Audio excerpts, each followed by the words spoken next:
Kinh Thánh vô cùng là thú vị. 그리고 그 성경을 읽는 동안에 하나님을 깊이 만날 수 있도록 인도해 주세요. Và xin dẫn dắt để khi chúng con đọc Kinh Thánh, chúng con có thể gặp gỡ Đức Chúa Trời của chúng con một cách thật là sâu sắc. 우리가 믿는 이 하나님이 어떤 분인지 날마다 더 깊이 하나님과 교제하게 해주시옵소서. Và xin cho chúng con có thể thông công với Đức Chúa Trời, nhận biết rằng Ngài là một người như thế nào mỗi ngày càng hơn. 내 생명을 맡길 만한 신뢰를 우리에게 주시는 하나님을 만나게 해주시옵소서. Xin cho chúng con gặp một Đức Chúa Trời và chúng con thật sự tin cậy đến mức mà chúng con có thể giao phó cả cái sự sống của chúng con cho Ngài. 내 생명을 너무 사랑한 나머지 당신의 생명을 우리에게 주신 그 하나님 만나고 싶습니다. Chúng con muốn gặp gỡ Đức Chúa Trời và Ngài sẽ trở thành cái sự sống cho cái phần đời còn lại của chúng con. 그 하나님을 만나서 자기들의 생명을 던져가면서 살았던 믿음의 선배들의 이야기가 오늘 우리의 얘기가 되게 해 주시옵소서. Xin Chúa giúp đỡ để rồi câu chuyện về những vị tiền bối đức tin, những người đã phó dâng mạng sống vì đức tin ở nơi Ngài trong Kinh Thánh thì chúng con sẽ nhìn thấy và cuộc đời đó sẽ trở thành cuộc đời của chúng con ngày hôm nay.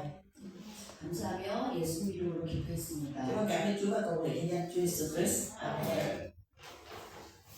자, 우리 바울의 이야기를 계속 이어가 봅시다. Chúng ta sẽ tiếp tục cái câu chuyện về Phaolô. 어제 했던 거 잠시만 볼까요? Chúng ta cùng ôn lại cái phần 에베소에서 3차 선교여행을 마쳤습니다. đầu tiên là Phaolô chuyến truyền giáo lần thứ 3 của ông là đến Ephesos. 자, 폭동 때문에 생각보다 일찍 에베소를 떠났어요. Vì bạo động cho nên là ông đã rời khỏi Ephesos trước cái kế hoạch của mình. 자, 그래서 바울은 지금 에베소를 떠나서 드로아를 지나가는데도 설교를 못하고 힘들었습니다. Ông đi trong cái tình thế mà tấm lòng cảm thấy rất là bất an và rất là lo lắng buồn chồn, cho nên đi đến Troas người ta mời giảng, ông cũng không có giảng nổi, không từ chối. 자, 그리고 드디어 빌립보에서 디도를 만났죠. Cuối cùng thì đến được Philip thì ông mới gặp lại tiếp. 자, 디도를 만나서 좋은 소식을 듣고 고린도후서를 씁니다. Từ khi ông nghe được cái tin tức tốt lành rằng hội thánh Cô-rinh-tô đã phục hồi, đã tốt hơn rồi thì ông mới viết cái thư tín Cô-rinh-tô nhì. 자, 고린도 후서를 디도편에 보내놓고 바울도 고린도에 도착합니다. Sau khi mà tiếp cầm cái thư tín Cô-rinh-tô nhì đi trước để về cho hội thánh Cô-rinh-tô thì Phaolô cũng từ từ đi về đến Cô-rinh-tô. 헌금 거둘 수 있는 시간을 주기 위해서 바울은 좀 한참 뒤에 고린도를 도착해요. Lý do mà Phaolô đến Cô-rinh-tô sau tiếp là bởi vì tiếp thì đi thẳng về, còn Phaolô là người đi đến ghé các hội thánh để gom cái tiền cứu trợ đó, cho nên là ông đi chậm hơn tiếp.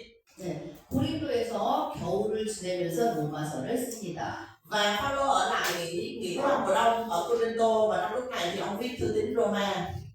자, 그리고 이제 다시 돌아서 예루살렘을 향해서 이동을 합니다. Sau đó ông lại quay ngược trở về cái đoạn đường mà mình đã đi và ông di chuyển về Jerusalem. 드로아에서 일주일간 설교하다가 유두고가 죽기도 했어요. Và khi mà đến quay lại đến Troas thì bởi vì lần trước đã không có nhận lời giảng nên đợt này ông giảng và có cái câu chuyện là chàng trai trẻ tích té xuống chết. 그리고 밀레도에 들려서 에베소 장로님들과 송별식도 했습니다. Không còn thời gian nữa nên là thay vì quay về Ephesos thì Phaolô đi ra bến cảng Mileto và tại Mileto thì ông có gửi thư mời các trưởng lão của thánh Ephesos ra gặp ở ngoài cảng. 어제 공부했으니까 다 기억나시죠? Cái này hôm qua mình học hết rồi này mà mình ôn lại nói sao mình nhớ không ạ? 네, 감사합니다. 여러분 머릿속으로 그냥 외우게 하려고 지금 하는 거예요. Dạ thì cảm ơn mọi người, tôi nhắc lại để mọi người nhớ ở trong đầu thôi.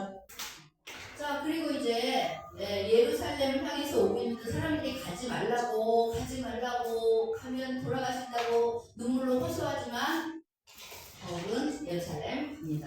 Vì đã có cái lời tiên tri về cái tương lai của Phaolô nếu mà về Jerusalem là sẽ chịu khổ nạn, cho nên là nhiều người đang nghĩ là ông Phaolô ông đừng có về, nhưng mà Phaolô nói là điều gì cho ông cũng phải về, và thế là ông về đến Jerusalem. 자, 그리고 이 예루살렘에서 체포당하는 이야기부터 오늘 할 예정입니다. Nhưng mà dự định kế hoạch của chúng ta ngày hôm nay là mình sẽ học từ cái lúc mà Phaolô bị bắt ở tại Jerusalem. 자, 여러분 예루살렘에는요 옛날 예수 믿기 전에 바울과 같은 사람들이 굉장히 많아요. Mà mọi người biết ở tại Jerusalem á, những cái người mà giống như Phaolô mà trước khi gặp Chúa Giêsu á, cái kiểu của ông Phaolô mà ông Saul đó trước khi gặp Chúa Giêsu là rất nhiều người như vậy. 그러니까는 바울이 이제 위험한 거예요, 예루살렘에. Cho nên là đối với Phaolô thì cái việc ở lại Jerusalem là một cái việc rất là nguy hiểm. 그 다음에 같은 예수 믿는 사람들 중에서도 바울은 이상한 소문이 있는 사람이에요. Đồng thời không chỉ là đối với những người Do Thái như vậy mà đối với chính những cơ đốc nhân trong vòng hội thánh đi nữa thì vẫn có rất là nhiều cái lời đồn thổi về Phaolô. 바울은 율법 지키지 않아도 된다 그러면서 사람들에게 설교하고 다니는데 도덕성에 문제가 있어 이런 소문이에요. Bởi vì Phaolô đó, vì cái giáo lý mà ông giảng dạy ở nhiều nơi đó là chúng ta không cần phải giữ luật pháp và chúng ta vẫn được cứu bởi đức tin. Cho nên là nhiều người họ nói là ông Phaolô này là một cái người có vấn đề về đạo đức. 근데 바울이 지키지 않아도 된다고 한 율법은 할례, 안식일 이런 율법적인 종교적인 행위를 얘기하는 거예요. Nhưng mà cái luật pháp, cái điều mà Phaolô nói là chúng ta không cần phải giữ luật pháp đó, cái chữ luật pháp đó ý Phaolô là những cái nghi thức về tôn giáo, ví dụ như ngày Sa-bát, ví dụ như phép cắt bì, chứ không phải là những cái quy tắc luật pháp về đạo đức. 안식일 지킨다고 구원받는 거 아니다. Tức là đối với Phaolô khẳng định là không phải là mình giữ ngày Sa-bát là mình được cứu, 할례 한다고 구원받는 거 아니다. cũng không phải là mình chịu cắt bì là mình được cứu, 정결 예식 지킨다고 구원받는 거 아니다. không phải là mình giữ nghi thức tôn giáo là mình được cứu, 금식한다고 구원받는 거 không 아니다. phải mình cầu nguyện kiêng ăn là mình được cứu. 그런 게 아니라 그런 건 율법적인 행위라는 거예요. Dạ vâng, không phải những thứ đó gọi là hành vi hay là việc làm của luật pháp hay là của tôn giáo. 그런 걸로 구원받을 수 없고 오직 예수를 믿음으로만 구원받을 수 있다. 이게 바울의 주장이잖아요. Thì cái niềm tin của Phaolô, cái chủ trương của Phaolô đó là gì vậy? Chúng ta không giữ gì để chúng ta được cứu mà chúng ta được cứu chỉ bởi đức tin về Chúa Giêsu. 그러면 예수 믿는 사람들은 어떻게 살아야 되냐? 예수만 믿고 막대먹게, 못돼 처먹게 그렇게 살면 되겠냐? 그건 아니라는 거죠. Dạ, nhưng mà nói khi mà Phaolô dạy như vậy không có nghĩa là vậy cái đó nhân sống sao sống không cần phải giữ luật pháp, không cần phải giữ luật lệ gì, nó không phải vậy. 그런데 많은 사람들이 바울에 대해서 이상한 오해를 하고 있었던 거예요. Nhưng mà có rất là nhiều người họ đã có hiểu thấu cái gì mà Phaolô muốn giảng dạy, nên rất nhiều người dù là cái đốc nhân thì cũng hiểu lầm, hiểu sai về Phaolô. 자, 그래서 야고보가 예수님의 동생인 야고보가 바울에게 제안을 합니다. Cho nên là Gia-cơ tức là em của Chúa Giêsu đó mới đưa ra cho Phaolô một cái đề nghị. 아니 사람들이 당신에 대해서 많은 오해를 하고 있다. 그러니 당신이 유대인으로서 그렇지 당신 자신은 율법을 지킨다는 걸 보여주면 좋겠다. 자, Thì tại vì biết là Gia-cơ mới khuyên với Phaolô một việc là bây giờ có rất là nhiều người dù là người Do Thái ở bên ngoài hay là cơ đốc nhân trong hội thánh có rất là nhiều người chịu làm ăn Phaolô ơi, vậy thì bây giờ tôi đề nghị vậy nè, anh vốn là người Do Thái thì cái việc mà anh giữ luật pháp, anh giữ những cái điều lệ của Do Thái là chuyện hiển nhiên, cho nên bây giờ anh thử thực hiện một cái hành vi mình gọi là giữ luật pháp đi. 그러니까 아침 예루살렘 성전에 정결 예식을 하려고 준비하는 사람이 4명이 있다. 그 사람들이 정결 예식할 때 내는 그 등록금을 당신이 좀 내라. Dạ. Thì lúc đó là ở trong đền thờ là có 4 người đang chuẩn bị thực hiện cái nghi thức thanh tẩy cho bản thân họ. Nói chung đó là một cái nghi thức ở trong kiểu luật pháp Do Thái đó. Thì ông Gia-cơ mới nói là anh đóng tiền đi, anh đóng tiền đi chương trình đó đi. 그래서 바울이 예스 그렇게 합시다 이래요. Thì Phaolô cũng thấy là cái tình hình của mình nó không được ổn cho nên ông nói ok. 자, 그 내용이 지금 사도행전 21장 20절부터. Nội dung là ở trong công vụ đoạn 21 từ câu 20. 거기 보니까 이제 당신에 대한 소문이 있습니다가 20절이고요. Câu 20 là có những cái tin đồn về anh. 21절까지 이제 소문이 쭉 있어요. Dạ.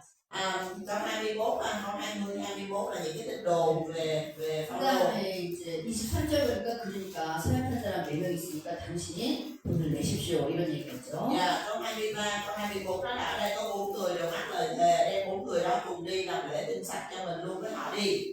그래서 26절 바울이 그 사람들을 데리고 성전을 갑니다. Và chịu tiền cho họ phải trả như cạo đầu. Câu 26 Phaolô đi cùng với 4 người đó đến đền thờ. 자, 그리고 나서 이제 27절부터 내용이 체포되는 내용이에요. Rồi sau đó từ câu 27 của đoạn 21 này là Phaolô bắt đầu bị bắt rồi. 그리고 왜 체포되는가? 바울을 쫓아온 사람들이 있어요. Lý do tại sao lại bị bắt 아시아에서부터 온 là 사람들이 do một nhóm người họ đi theo Phaolô, một nhóm người Juda đi theo Phaolô từ Asin về đến Jerusalem luôn. 아무래도 그때 고린도에서 그때 정체가 드러났던 바울 암살단과도 관계가 있지 않을까 이런 생각이 들어요. Dạ và người ta nghĩ rằng có thể cái nhóm người này liên quan đến cái vấn đề mà mọi người nhớ khi mà từ Corinto về là Phaolô định về đường đi tàu á, nhưng mà nghe nói có một người âm mưu ám sát ông nên ông quyết định đi đường bộ, mọi người nhớ mà, thì có thể là cái nhóm người này á, có liên quan đến vụ ám sát đó. 근데 바울이 이 예루살렘 올 때 이방인들이 같이 많이 왔잖아요. Mà Phaolô thì ông là một cái người mà rất hay đến với dân ngoại, nói chung là công tác của ông chủ yếu là việc với dân ngoại. 이방인들 데리고 예루살렘 시내를 구경시켜 줄 거예요. Thì khi mà về đến Jerusalem, ông cũng có rất là nhiều mối quan hệ với những người dân ngoại, cho nên ông thường hay người ta hay thấy ông là dẫn mấy người dân ngoại đi tham quan ở đây là đền thờ này nọ. 그리고 예루살렘 성전에도 보면 이방인의 뜰 이래서 이방인들이 들어갈 수 있는 구역이 있어요. Mà trong đền thờ đó, thực tế là cái khu vực hành lang bên ngoài đó là dân ngoại có thể vào được, người ta gọi là hành lang dân ngoại, mà cái tên của nó là hành lang dân ngoại mà, cho nên là dân ngoại họ vào trong đó được. Thì Phaolô dẫn người ta vào trong đó để giới thiệu cái gì này nào. 근데 이 사람들이 바울이 이방인을 데리고 성전 안에까지 들어갔다 이러면서 폭동을 일으킨 거예요. Nhưng mà những người này họ lại dấy lên một cái cuộc bạo động, bạo loạn, và họ nói rằng cái ông Phaolô đó dẫn dân ngoại vào trong đền thờ. 그 29절입니다. Đó là câu 29. 에베소 사람 드로비모랑 같이 있는 걸 보고 성전에 데려갔다 이렇게 생각하고 이제 난리가 난 거예요. Dạ, họ nói là chúng thấy Trophy người Epheso là dân ngoại ở với Phaolô trong thành phố. 그래서 31절 보니까 이 바울 죽이겠다고 예루살렘이 막 뒤집어졌죠. Và nguyên cái thành câu 31 là nguyên cái thành Jerusalem là giấy động vì cái chuyện là người ta nói là người ta muốn giết Phaolô. 그래서 로마에 천부장님이 뜬 거예요. 군대가 떴어요. Cho nên lúc này xuất hiện một cái người là một cái toán lính. 그런데 사람들이 난리를 치고 폭동을 하고 이러니까 야 바울 안으로 데리고 가. 야 그리고 사람들 난폭한 이 군인들을 막 난폭한 이 군중들을 막 진정시키고 이러고 있습니다. Thì trong cái toán lính La Mã đó, cái người La Mã nó sai với một cái nhóm lính, thì trong cái nhóm lính đó cái người đội trưởng của nhóm lính đó là cái người gọi là bảo vệ cho Phaolô. Thì ông ta mới nói là bây giờ cái người bảo vệ quay xung quanh Phaolô như thế này và làm cho mọi người bình tĩnh trở lại. 그래서 이제 바울이 이 군대의 부대장에게 이 사람들한테 연설 좀 하고 싶다 이렇게 요청을 하죠. Thì khi mà cái nhóm lính đó để bảo vệ cho Phaolô an toàn thì mới ra lệnh là bắt Phaolô đi, nhưng mà thật ra bắt hay nghĩa là bảo vệ chứ không phải là bảo vệ nghĩa là bắt tội phạm. Thì mới đưa ông về cái đồn của cái quân đội đó. Thì bắt đầu là ông Phaolô mới nói là tôi muốn được nói chuyện với người dân. 22장에 가면 바울이 그래서 사람들에게 자기 이야기를 하는 걸 우리가 볼 수 있습니다. 개인 간증을 해요. Cái người đội trưởng của đội quân này khi nãy mình nói đó là rất là có thiện ý với Phaolô, cho nên là cho phép Phaolô đứng lên để nói chuyện với người dân ra. Đoạn 22. 3절부터 보니까 나는 빌리기아에서 다소에서 태어난 유대인이지만 예루살렘에서 자랐고 나 가말리엘 출신으로 공부 많이 한 사람이다. 하나님에 대해서도 열심히였다. 이러면서 예수 믿는 사람 다 죽이는 과거가 있지만 지금은 이제 예수 믿는다 이러면서 자기 얘기를 쭉 하는 거예요. Từ câu 3 ở đây mình sẽ thấy là Phaolô giới thiệu về bản thân của mình là tôi là người Juda, sang từ thành Nhạc Sơ trong xứ Cilici, nhưng mà tôi lớn lên ở đây, ở trong thành Jerusalem này. Tôi là đệ tử của Gamaliel, tôi là một người có học, tôi là một người sốt sắng với Đức Chúa Trời, và tôi từng đi bắt bớ hội thánh, nhưng mà bây giờ tôi tin Chúa Giêsu rồi, vân vân và vân vân. Ông giới thiệu về bản thân của mình. 그래서 스데반의 그 순교 사건, 예수님을 만난 환상 사건 여기까지 하고 얘기를 하고 있는데 사람들이 그냥 가만히 앉는 거야. 죽여. Và ông kể ra cái chuyện là Ê-tim bị ném đá thế nào, rồi ông gặp Chúa trên đường đến thành Đa-mách như thế nào. Nhưng mà ông kể tới đó bắt đầu người ta không có tin, người ta nghe, người ta kêu giết nó đi, giết nó đi. 그래서 이 로마 군대 대장이 바울을 데려가서 야 신문해 채찍질하고 이렇게 명령합니다. Cho nên là 신문해 재판. cho nên là người ta yêu cầu là hãy xét xử Phaolô. 자 그랬더니 바울이 나 로마 시민권자인데 재판도 없이 나를 고문하고 때려 이러는 거예요. Và có nghĩa là người dân thì yêu cầu cái quân đội La Mã ở đó là hãy ra một cái gọi là đưa ra cái bản án cho Phaolô và xét xử ông đi. Nhưng Phaolô lúc đó Phaolô mới nói là gì, tôi là người của quyền công dân La Mã, tôi là công dân La Mã thì không có cái chuyện mà chưa xét xử gì hết mà đừng tội tôi lắm mới được. 그래서 30절 보니까 의회를 소집하는 거예요. 사내들이 공의회를 소집하고 바울이 23장에서 공의회 앞에서 다시 또 이야기를 합니다. Cho nên là cái người quản cơ, tức là đội trưởng của cái đội lính La Mã, không có làm, không có xét xử được cho Phaolô. Cho nên ngày hôm sau câu 30 của đoạn 22, Phaolô lại đem được đặt ở trước mặt của tòa công luận Sanhedrin á.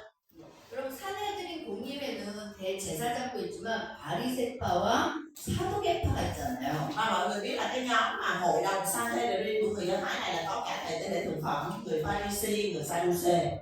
사두개파는 부활이 없다고 주장하지만 바리새파는 부활이 있어요. 교리적으로 예수님과 동일합니다. Dạ, nhưng mà có một cái đặc trưng đó là người Sadducee thì không có tin về sự sống lại, người Pharisee thì lại tin sự sống lại. Tức là nói về mặt giáo lý thì người Pharisee là khá giống với hội thánh cái giáo lý đó.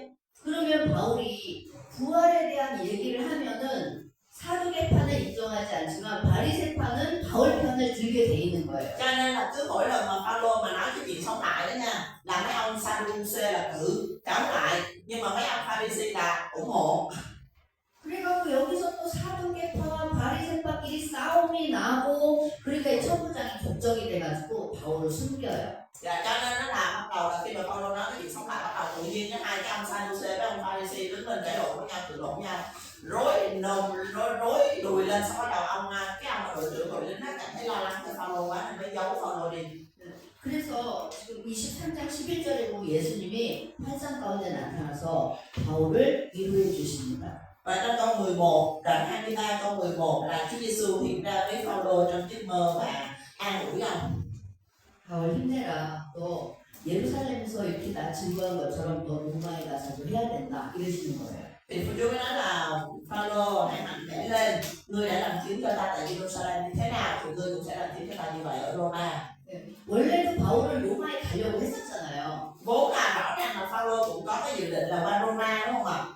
그런데 이때 바울이 난 죄수의 몸으로 가겠구나 이렇게 예상한 것 같아요. Nhưng mà đến lúc này thì Phaolô đã dự định được, rất là cảm giác được là đúng là mình sẽ đi về Chúa cho mình đi, nhưng mình không có đi với tư cách là người tự do, mình đi với tư cách là một tội nhân, một phạm nhân. 자, 그래서 이 바울이 위험해졌는데 바울의 조카가 암살된 소식을 또 알고 정보를 전해줘요. Dạ, thì trong cái lúc mà Phaolô đang được những người lính La Mã để bảo vệ cái dinh của họ, thì cái người cháu của Phaolô tình cờ lại nghe được cái âm mưu có những người muốn giết Phaolô, muốn ám sát Phaolô. 네, 그래서 로마의 군대에서 바울을 어쩔 수 없이 가이사랴로 이송을 시킵니다. Cho nên là cái tác quân này khi họ biết ở tại Jerusalem có những người muốn ám sát Phaolô thì họ không có cách nào khác, họ đưa Phaolô từ Jerusalem đi về Caesarea. 그래서 바울은 이제 드디어 예루살렘에서 다시 가이사랴로 이동하게 되는 거예요. Dạ, nó cũng cái gần nhau cũng không xa lắm, nhưng Caesarea thì là sát biển thôi, từ Jerusalem họ đưa Phaolô đến Caesarea. 자, 이 가이사랴는 총독이 머물고 있는 것이에요. Cái thành Caesarea này nó là cái nơi mà ông tập đốc, tức là đại diện của chính quyền La Mã sẽ có một cái dinh thự ở đây. 네, 그때의 총독은 벨릭스 총독이었어요. Mà cái ông tổng đốc lúc đó là tổng đốc Philip. 자, 이 총독에게 유대인들이 쫓아와가지고 바울 내놔라 이렇게 요구를 하였습니다. 누가 그 유대 대제사장. Dạ. Thì cái nhóm này tức là thực phẩm hay người Juda đó, lãnh đạo tôn giáo mới đến và yêu cầu là giao Phaolô cho chúng tôi. 그랬더니 바울을 신문하려고 했던 그 군대의 대장이 오기 전에는 바울을 못 내놓는다 이러면서 총독이 바울을 보호해줘요. Nhưng mà cái người tổng đốc La Mã này bảo vệ, tại vì đây là công dân La Mã, họ phải bảo vệ ông Phaolô, thành ra họ nói là chúng tôi không có giao Phaolô cho mấy người được. 2년간 바울이 가이사랴에서 그래서 감옥에 갇혀 있습니다. Và thế là cái việc mà Phaolô bị ở lại, bị giam ở trong Caesarea là 2 năm. 네. 그 사이에 총독이 벨릭스가 아니라 베스도로 바뀌어요. Sau trong cái quá trình đó thì cái người tổng đốc được đổi từ cái ông Felix sang cái ông Phaetu. 자, 이 베스도 총독이 오니까 또 대제사장들이 쫓아와가지고 총독에게 바울 내놔라 이러는 거예요. Thì khi hồi trước cái ông tổng đốc cũ là ông Felix đó, để nói chuyện với ông không giao Phaolô ra, bây giờ đổi qua ông mới thì mấy người thầy tế lễ thượng phẩm này nọ lại tìm đến cái ông mới này lại yêu cầu giao Phaolô cho chúng tôi. 네, 그랬더니 총독이 바울도 예루살렘 가서 재판 받을래? 물어보는 거예요. Thì bắt đầu là ông Phaetu này cũng tôn trọng Phaolô, mới hỏi Phaolô là ông có muốn bị xét xử ở Jerusalem không?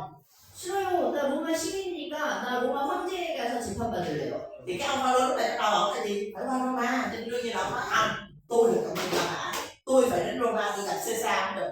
Tôi là ông xét xử ở đây. 예루살렘에서 바울 할 일 다 있는데 뭐 하려고 다시 가요? 로마 가야지. Tại vì Chúa đã nói rồi là Phaolô đã xong cái nhiệm vụ ở Jerusalem rồi, bây giờ đi hướng đến con là Roma. 그래서 바울은 로마 군인들의 보호를 받으면서 로마를 갑니다. Cho nên rốt cuộc Phaolô đi Roma mà không có đi theo kiểu bình thường mà đi theo kiểu được hộ tống bởi quân lính La Mã. 자, 로마를 어떤 공대로 가는지 한번 봅시다. Bây giờ mình cùng xem Roma là cái khu vực như thế nào.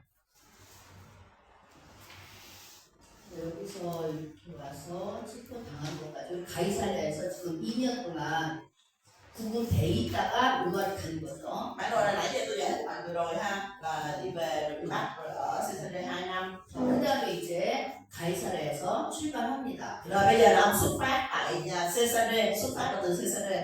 이때 계속 같이 가는 사람이 누가예요. Thì cái người mà đồng hành cùng với Phaolô lúc này vẫn là Luca. 자, 가이사랴에서 두로와 시돈을 거쳐서 Tyre, Sidon, 로마 Myra, 그리고 Corinth, 네, 그리고 이제 그 크레타 섬으로 이송해요. đảo Corinth. 자, 여기에서 바울이 가지 말자는 겁니다. Ở cái chỗ này á, Phaolô mới nói là sắp có bão, đừng có đi. 풍이 불 것 같다. 왠지 이거 기분 안 좋다. 가지 말자 이거. Tức là Phaolô có cái dự cảm là sẽ có một cái trận bão cơn bão rất là lớn, nếu mà đi rất là nguy hiểm cho nên đừng có đi. 근데 바울은 선장님도 아니고, 근데 군인들 입장에서는 선장님이 가자 그러는 게 맞지. 바울이 가자 그러면 못 믿겠잖아요. Nhưng mà mấy cái người thuyền trưởng này họ là cái dân đi biển là chuyên nghiệp mà họ nói không có chuyện gì đâu, không có chuyện gì đâu, cứ đi bình thường. Thì đương nhiên là mấy cái người lính La Mã họ sẽ nghe lời ông thuyền trưởng, chứ lý gì ông là nghe một ông học giả như ông Phaolô.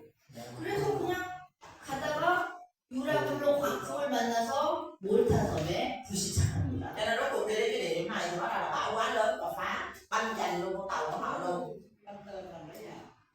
자, 그리고 이 몰타 섬에서 수장 아버지를 또 고쳐주고 이러면서 용수가 Mọi người nhớ câu chuyện là cái tàu bị vỡ thì họ mới bơi vào trong cái đảo Mantơ rồi gặp chữa lành cho cha của cái ông giống như tù trưởng của cái đảo Mantơ.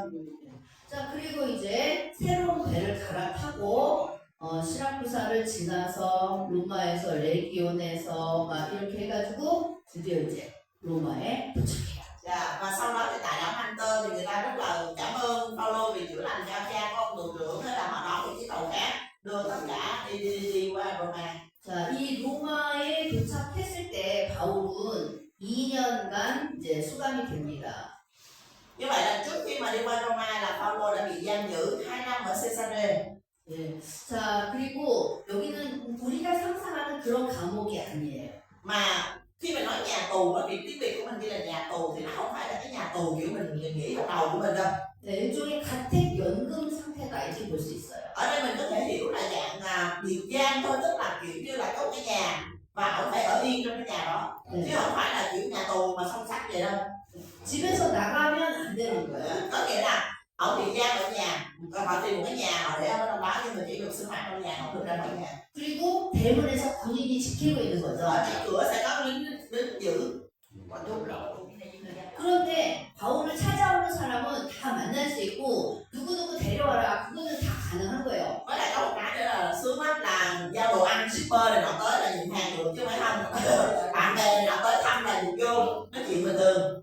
그래서 바울은 편안하게 집안에 앉아갖고 사람들 불러서 복음을 전했습니다. Thì ở tại Roma này Phaolô cũng được giam như vậy. Và thế là trong 2 năm đầu là ông rất là thoải mái giống như ở nhà vậy, chứ không được ra đường, thôi ở nhà như vậy có ăn có uống có người giữ cửa cho, có bạn bè tới thăm. 그러니까 어떻게 보면 바울의 일생 중에서 제일 편안하게 복음을 전했던 시대예요. Mình có thể nói là 2 cái năm này gần như là cái khoảng thời gian yên bình nhất trong những cái quá trình mà Phaolô đi nói về Chúa. Hồi xưa đi đến đâu người ta ném đá tới không tại chửi, bây giờ ngồi yên là người ta tới người ta nghe. 자, 우리 여러분 사도행전 28장 마지막을 한번 확인해 봅시다. Bây giờ mình mở ra câu bộ đọc cuối cùng đoạn 28. 30절, 28장 30절. Đoạn 28 câu 30. 여기 보니까 만 2년 동안 새 집에 머물면서 이 새 집이 가택연금이라는 뜻이에요. Phaolô ở trọn 2 năm tại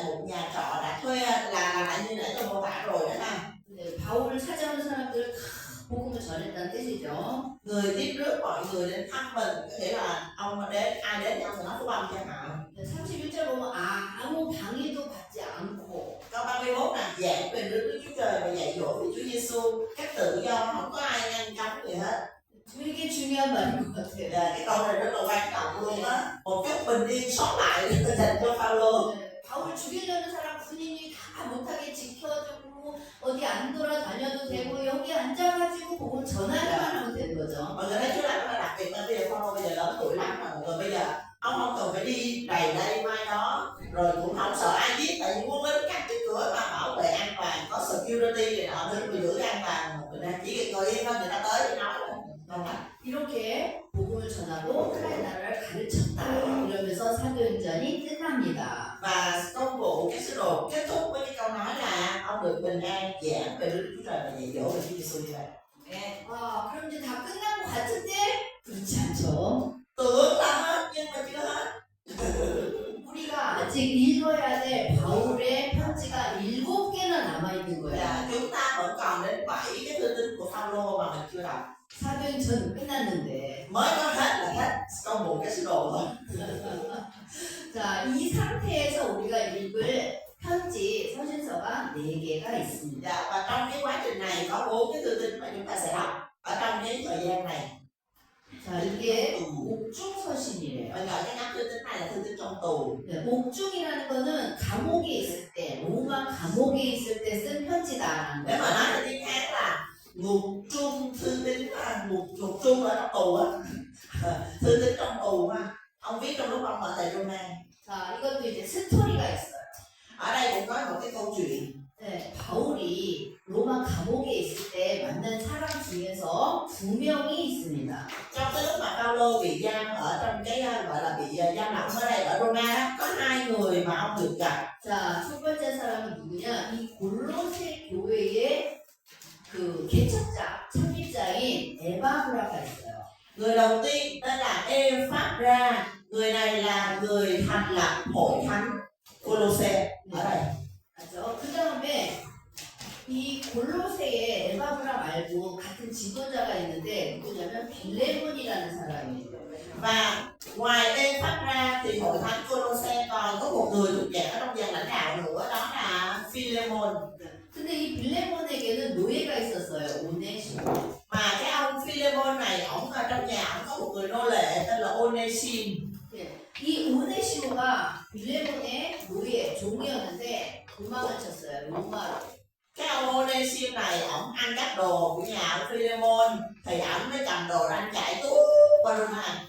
당시 로마의 법으로는 노예가 도망쳤다? 그럼 잡아서 죽여요.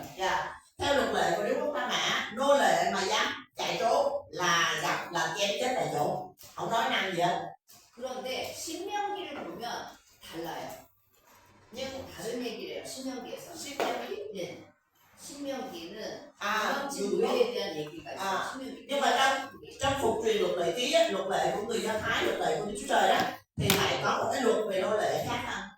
신명기 23장 19절 16절. Phục truyền đoạn 23 câu 15 16. 네, 여기를 보면은요. 나중에 확인해 보세요. Sau này về nhà mọi người lật ra nha. Phục truyền. 노예가 도망쳤을 경우에 그 노예를 죽이지 말래요. Ở trong đây thì luật pháp của Đức Chúa Trời nói là nếu mà có nô lệ chạy trốn á thì đừng có giết. 노예를 용서하라는 거예요. Tức là đối với luật pháp của Đức Chúa Trời là phải tha thứ. 그럼 빌레몬은 제가 보니까 유대인인데 이 말을 근거로 해서 바울이 용서하라고 하는 것 같아요. Cho nên sau này khi mà ông Phaolô ông viết cái thư Philemon để ông kêu ông Philemon là tha thứ cho Onesim, là chắc là Phaolô dựa trên cái luật pháp của Môi-se, luật pháp của Đức Chúa Trời. 어쨌든 이 바울이 로마 감옥에 있을 때 빌레몬의 도망친 종 오네시모를 만난 거죠. Nói chung là cái anh Onesim này không biết anh chạy trốn cái kiểu gì mà anh chạy qua tới ngoại quốc, mà chạy tới đụng nhà của ông Phaolô luôn mới hay. 네, 죄 짓고 도망치면 어디서든지 걸린다. Thì mình thấy là lương trời lòng tuy thưa mà khó lọt, chạy sau dính cái ông Phaolô. 오네시모가 알았겠냐고요. 로마까지 도망쳐가지고 이걸 걸린 줄.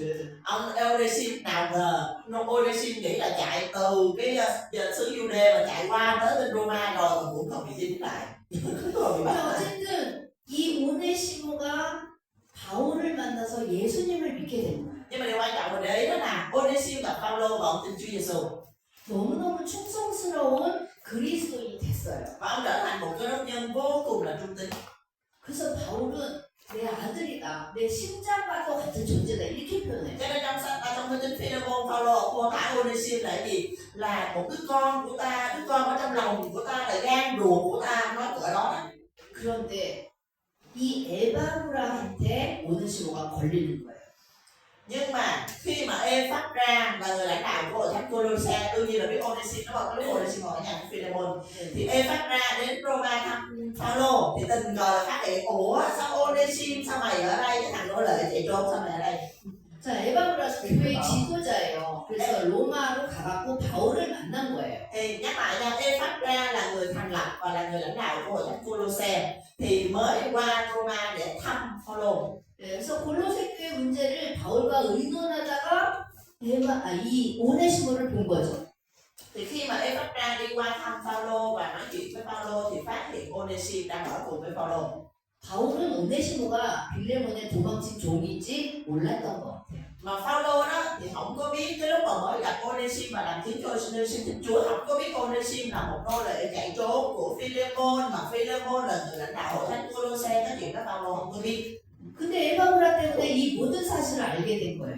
Bị cái nếu mà vậy là chuyện êm thấm rồi, không có gì cứ sống với Phaolô là chuyện vấn đề là Ê-phắc-ra qua. Ê-phắc-ra qua là coi như cái chuyện dở lợn. 바울은 이 문제를 해결해야죠. Bây giờ Phaolô bắt đầu nhức não nè, nhức đầu là bây giờ phải giải quyết vấn đề nè. 그래서 빌레몬에게 편지를 쓸 수밖에 없는 상황이 된 거죠. Thì bây giờ Phaolô đâu có về được, đâu có gặp Phi-lê-môn được, thành ra ông viết bên lá thư. 그래서 빌레몬에게 쓴 편지가 빌레몬서예요. Thì cái lá thư mà ông viết cho Phi-lê-môn đó là thư tín Phi-lê-môn. 자, 그런데 빌레몬이 속해 있는 교회가 골로새잖아요. Mà hội thánh mà ông Phi-lê-môn ông đang nhóm lại là hội thánh Cô-lô-se.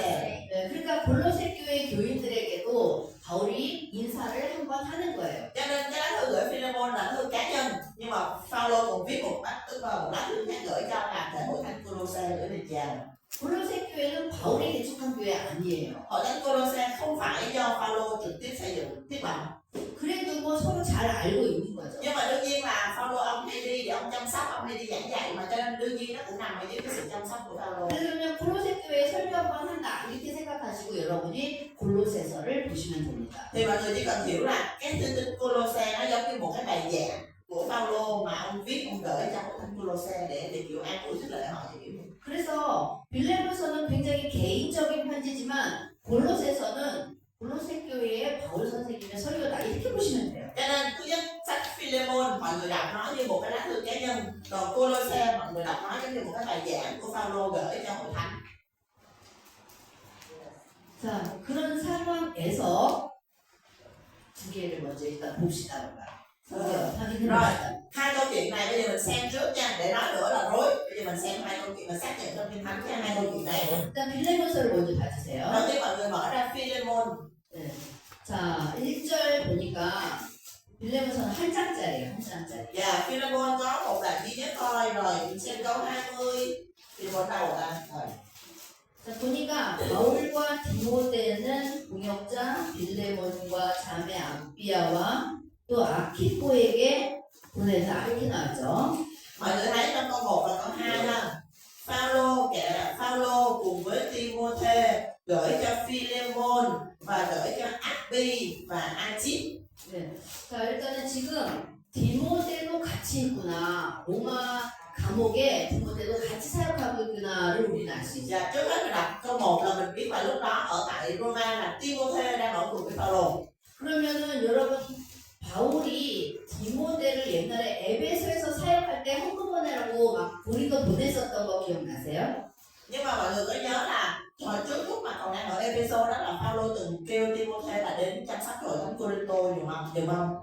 그리고 이제 고린도 후서 쓸 때 디모데가 디도랑 같이 왔던 것 같아요. 그래서 고린도 후서 쓸 때 디모데 얘기를 합니다. 그러니까 디모데가 고린도 후서 쓸 때 같이 있었던 거예요. Và cái lúc mà ông Phaolô ông đi đến Philip và ông gặp lại Tít rồi ông viết cái thư tín Cô-rinh-tô nhì mọi người nhớ không? Thì lúc đó hình như là Timôthê cũng đi với Tít, tức là cùng đi với nhau, có mặt Timôthê ở đó nữa. 그리고 디모데는 지금까지 계속 바울과 같이 있는 거예요. Và như vậy là từ cái lúc đó đến lúc mà về Jerusalem Phaolô. 그래서 여기도 디모데가 있습니다. Cho nên ở đây khi mà viết cái lá thư này, Phaolô nói là tôi cùng với Timôthê gửi thư cho anh. 제가 이 얘기를 왜 하는지 이유가 있어요. Có lý do tại sao tôi nói cái chuyện này. 디모데 전서와 후서 때문에 그렇습니다. Và vì lát nữa mình sẽ nói đến Timôthê nhất nhì, thư tín Timôthê nhất nhì. 자, 그래서 지금 이 골로새 교회의 사람들에게도 하지만 지금 이 빌레몬에게 편지를 보내는 거죠. Rồi bây giờ mình quay lại với cái lá thư mà Phaolô gửi cho Philemon. 네, 그러면서 바울이 이제 4절부터 보면 내가 항상 너를 칭찬하고 감사하고 있다 이러면서 막 빌레몬을 띄워줘요. Dạ. Rồi từ câu 4 trở đi là mình thấy Phaolô gì ạ? Tôi luôn cầu nguyện và nhớ đến anh là tuyệt vời, anh là số 1, anh là ngôi sao sáng trong lòng tôi. Tức là kiểu như là làm cho nổi bật Philemon lên, khen ngợi Philemon. 네, 그런데 8절 보니까 내가 주님 안에서 내가 명령할 수도 있지만 사실은 내가 당신에게 부탁 하나 하자. Từ câu 8 thì ông này nói là anh Philemon ơi, lý do mà tôi viết cái thư này là thật ra với cái tư cách của tôi á, với cái chức vụ của tôi có quyền ra lệnh cho anh, nhưng mà thôi chuyện này tôi là nhờ anh, nhờ vả anh. 자, 그러면서 이제 나는 나이가 많다, 죄수가 되어 있다. 나는 옥에 갇혀 있는 중에서 너에게 부탁할 거다. Mà ông Phaolô khéo lắm nha, ông nói thẳng ra, ông nói tôi bây giờ lớn tuổi rồi, lại là một thân bị giam cầm ở nơi ngục tù xa xôi hẻo lánh này. Cho nên bây giờ tôi nhờ anh một chuyện thôi, là kiểu vậy ha. 지금 바울의 느낌 아시겠죠? Mọi người hiểu cảm giác của Phaolô ha. 그러면서도 지금 현재 이 정보를 통해서 우리는 바울이 로마 감옥에 갇혀 있다는 것도 알 수 있는 거예요. Thì đây là một trong những cái bằng chứng để chúng ta có thể nói là Philemon là ông viết lúc ông ở Roma, tại vì ông nói thẳng là tôi hiện tại ông một người già nhưng tôi đang bị giam ở Roma, ông nói thẳng như vậy mà. 자, 그러면서 10절 보니까 내가 갇힌 중에 감옥에 있을 때 얻은 믿음의 아들이 돼요, 오네시모를. Và sau đó ông mới nói về cái Onesimus mà ông nói khéo lắm, ông nói là một người già như tôi mà bị giam cầm ở đây, tự nhiên Chúa cho một đứa con trai tuyệt vời xuất hiện. 11절 보니까 너한테는 걔가 쓸모없겠지만 나한테는 정말 필요하다. Rồi ông nói chứ hồi xưa cái thằng bé này nó không có ích lợi gì cho anh, nó gây hại cho anh, nhưng mà nó có ích lợi cho tôi dữ lắm. 네, 그리고 12절부터 내 심장과 같은 그 오네시모를 너한테 Câu 12 là Phaolô nói tức vậy nè, Onesimus nó giống như là gan ruột của tôi, lòng dạ của tôi, gan ruột của tôi. 여러분 빌레몬이 봤을 때 얼마나 부담스럽겠어요. Nói cỡ này ông Philemon ông đọc ông phải kiểu như gánh nặng của lòng áp lực vậy sao? 아주 참 빌레몬을 곤란하게 만드는 아주 개인적인 편지라는 거예요. Mình thấy giống như là đây là một lá thư cá nhân mà Phaolô dồn Philemon vào ngõ rồi dồn vào chân tường bắt Philemon phải chấp nhận nó không biết cỡ đó rồi chuyện gì nói.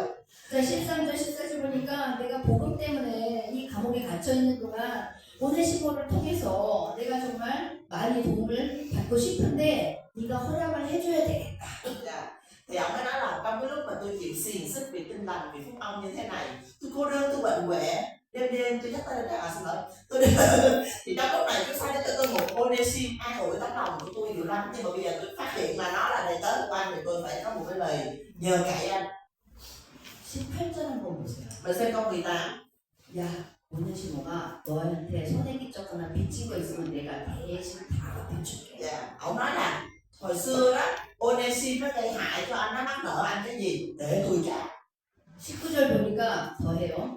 내가 직접 이거 써서 말하는데 내가 갚는다니까. 근데 내가 이런 말 하면 안 되지만 근데 너도 나한테 빚진 거 있지. Câu 19 ông nói tôi Phaolô chính tay tôi biết những cái lời này tôi chắc chắn sẽ trả cho anh, nhưng mà tôi nói là anh Philemon, anh cũng nợ tôi đúng không? Anh cũng nợ tôi mà đúng không? 이거 진짜 재밌는 분이에요. Dạ mình thấy ông Phaolô ông khéo hơn cùng một cái thư này là một dài ta không ạ? 21절 보면 내 말 들을 거라고 내가 확신한다. 너 기대 이상으로 잘해줄 거야. Câu 21 ông chơi vậy cũng dài nữa làm cái gì nè? Tôi nói anh vậy là tôi tin chắc là anh sẽ vâng lời tôi. 자, 23절 보니까 복음을 전하다가 함께 지금 감옥에 갇히게 된 에바브라가 인사한다. Và câu 23 ông nói là Ephra là cái người mà đang ở cái ông ở trong tù ở Roma, nó gửi lời chào Philemon luôn. 네, 그리고 더 특이한 게 있어요. 24절 마가가 인사합니다. Câu 24 có một điều mình phải để ý là đó là Mark, bạn cùng làm việc với tôi cũng gửi lời chào anh. 마가 때문에 바나바랑 대판 싸웠던 그 마가예요. Cái anh Mark mà đừng bỏ về nữa, cái rồi khi làm cho ông Phaolô với ông Barnabas chịu lộn chia tay nhau đó.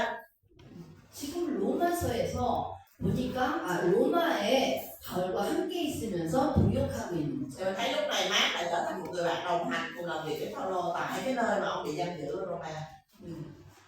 싸웠어도 화해하는 게 그리스도인이에요. Cho nên là cơ đốc nhân là gì? Cãi lộn thì cũng vẫn cãi, nhưng mà phải làm người. 예수 믿으면서 우리 싸울 수도 있어요. Dạ. Đôi khi mình cơ đốc nhân với nhau trong hội thánh mình vẫn cãi lộn với nhau bình thường. 네, 그렇지만 다시 오해를 풀고 화해하고 같이 일하는 게 하나님 나라죠. Nhưng mà phải hướng đến cái việc mà gì vậy? Giải tỏa với nhau, làm lành với nhau thì mình mới là nước Đức Chúa Trời. 네, 아멘. 자, 이게 빌레몬서고요. 자, 이제 골로새서를 가봅시다. Rồi xong Philemon, bây giờ mình qua Cô-lô-se.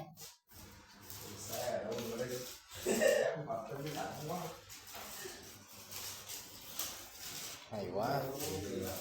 Hay quá, xuất sắc luôn.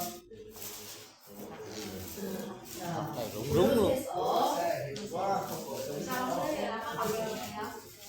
골로새서 1장을 보니까 여기서도 바울과 디모데에서 디모데가 같이 있다는 걸 우리가 알고 있어요. Đầu tiên câu số 1, Timôthê vẫn là tôi, Phaolô cùng với Timôthê gửi thư cho anh em. 이 골로새는 에바브라가 세운 이유라고 했죠. Và tôi đã nói hội thánh Cô-lô-se là do Ê-phắp-ra thành lập. 자, 바울의 설교라고 했습니다. Và tôi đã nói cái sách này nó giống như một cái bài giảng của Phaolô. 1장 7절을 보니까 지금 에바브라에게 여러분에 대한 얘기를 들었다 이렇게 배웠죠. Đầu tiên câu số 7, tôi đã nghe Ê-phắp-ra là bạn đồng sự thiết nghĩa của tôi chia sẻ về anh em, nói về anh em.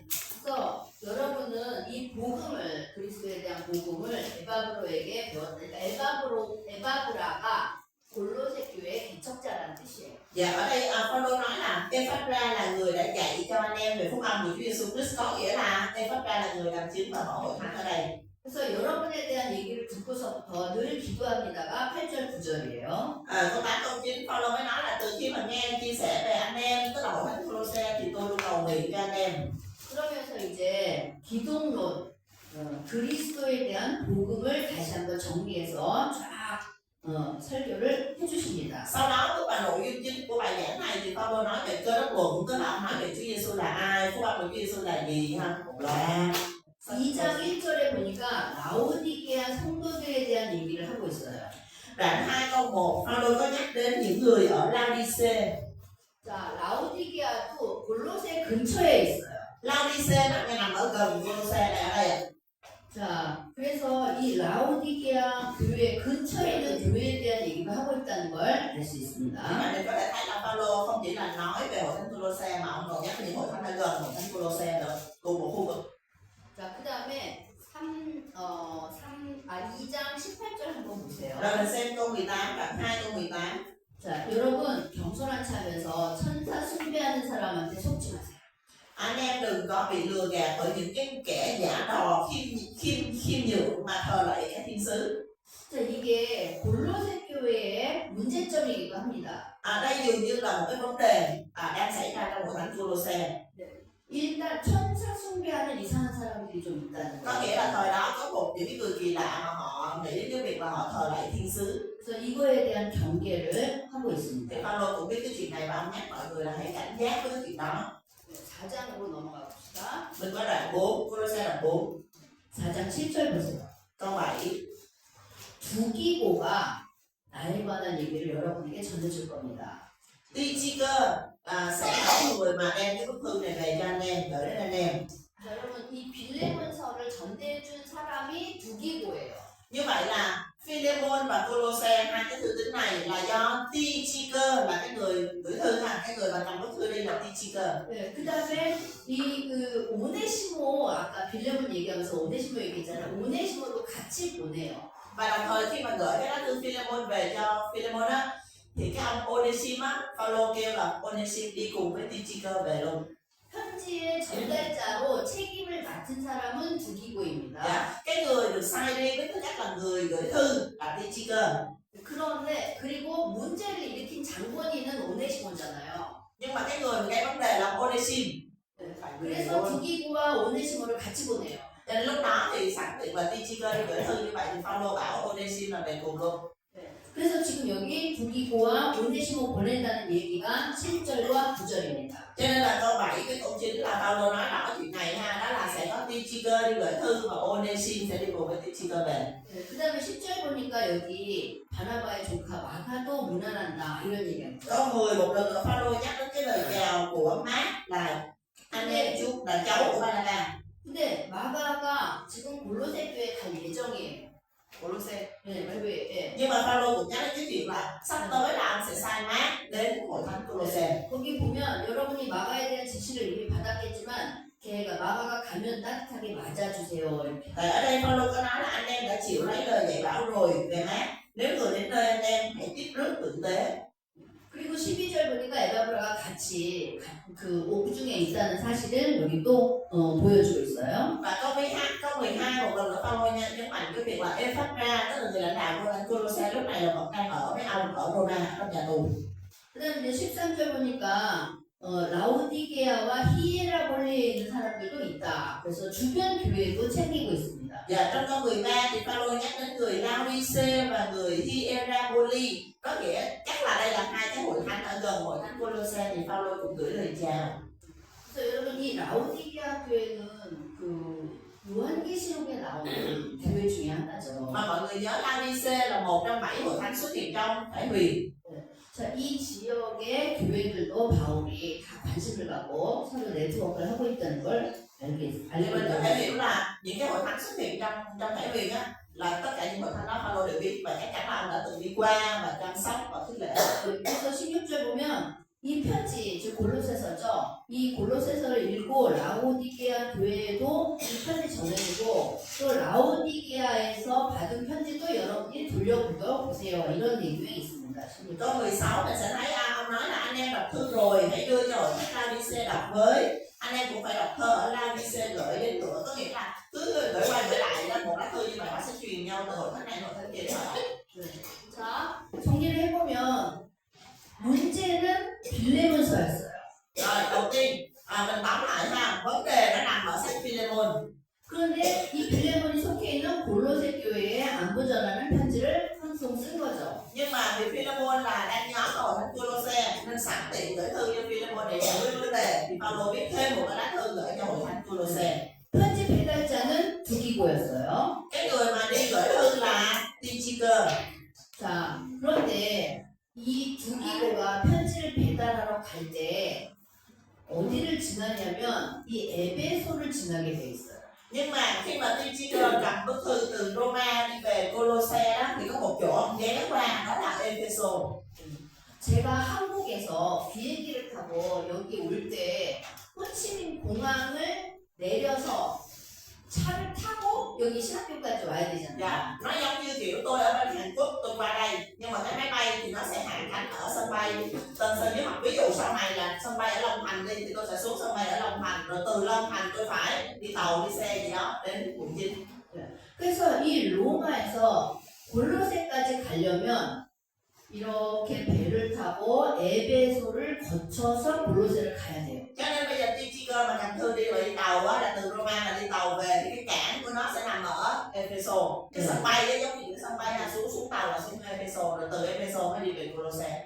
자, 바울 입장에서는 에베소에서 3년이나 목회를 했어요. Mà mọi người biết rồi Epheso là một trong những cái hội thánh cưng của ông Phaolô, ông ở đó tới 3 năm. 그리운 에베소 교회 생각나겠죠. Và rõ ràng là Phaolô rất là thương nhớ Epheso. 그래서 편지를 한 통 씁니다. Cho nên ông viết nó từ ông sẵn ông gửi luôn. 이게 에베소서예요. Đây là Epheso, thư đến Epheso. 에베소 교인들에게 특별한 요건이 있지는 않아요.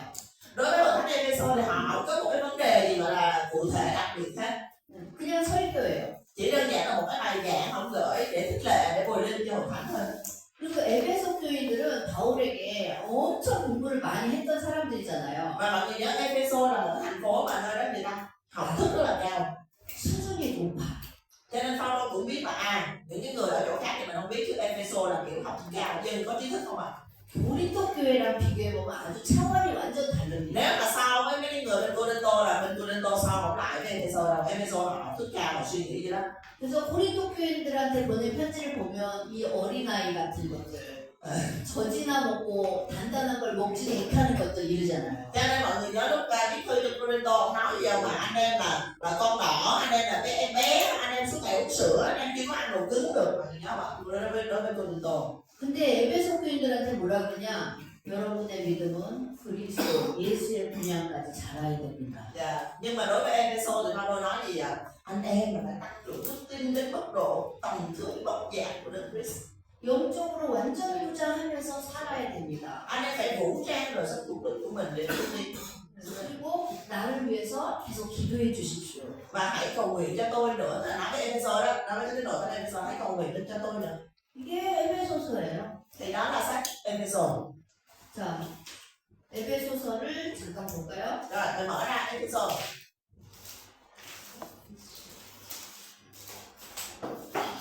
골로새서랑 20군데 이상이 내용이 같아요, 사실. Nếu mà tại vì Colosse cũng là một bài giảng, Epheso cũng là một bài giảng hồi linh thôi, cho nên là cái nội dung á nhìn sơ sơ thì nó khá là giống nhau. 자,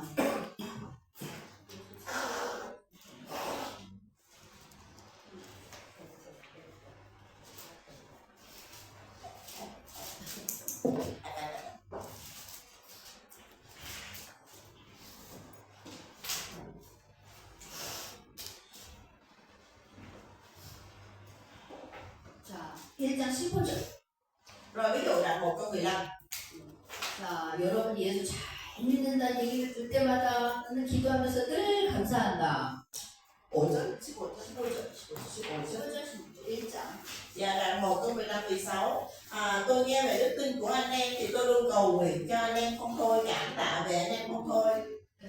그러면서 17절보다 당신들을 위해서 내가 어떻게 기도하냐? 하나님을 더 잘 알게 해주시옵소서. Câu 17 ông nói là tôi cầu nguyện cho anh em như thế nào? Tôi cầu nguyện cho anh em càng nhận biết Chúa càng hơn, càng tăng trưởng càng hơn. 18절 보니까 하나님이 주신 축복이 얼마나 풍성한지 알게 해주세요. Câu 18 ông lại nói là anh em hãy nhận biết cái sự giàu có của cơ nghiệp kinh nghiệm của Chúa.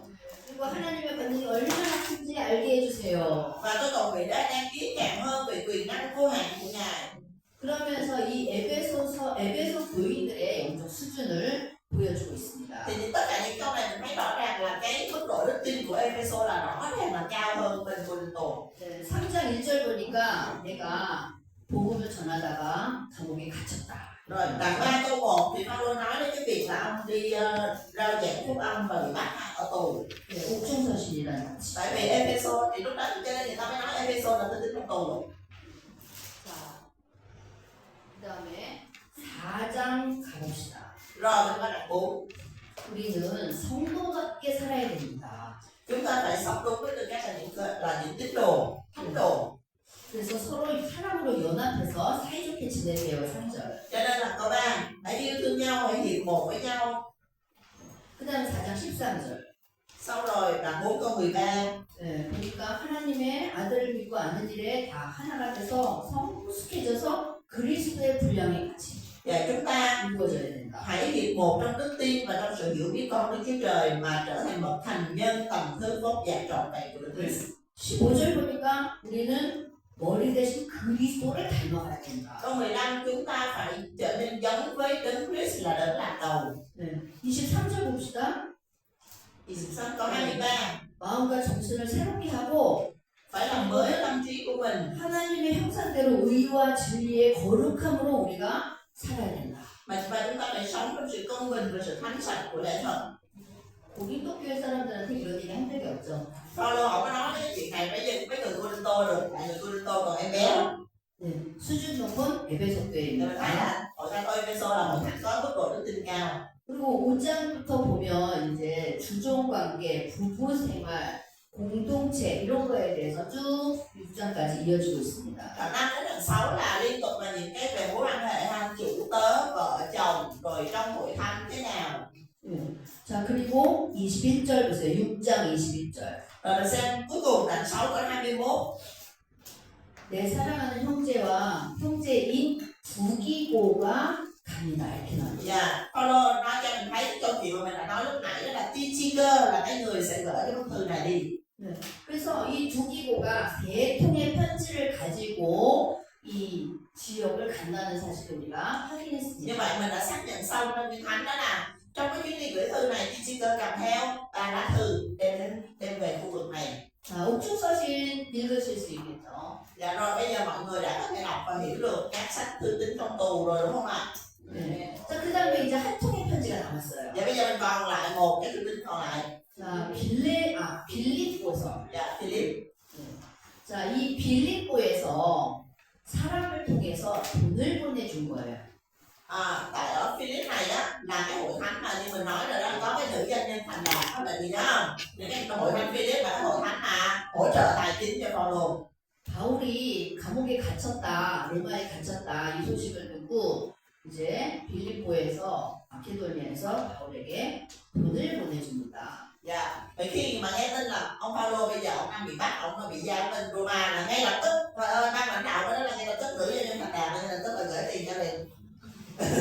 동네가 달라요. 지금 여기는 아시아, 골로새 이쪽이잖아요. 빌립보는 마케도니아예요. Mọi người nhớ nha, chỉ có Philip là nó nằm khác khu vực với ba cái thư tín còn lại, ba thư tín còn lại là gửi về cõi Asia, còn Philip là ở Macedonia.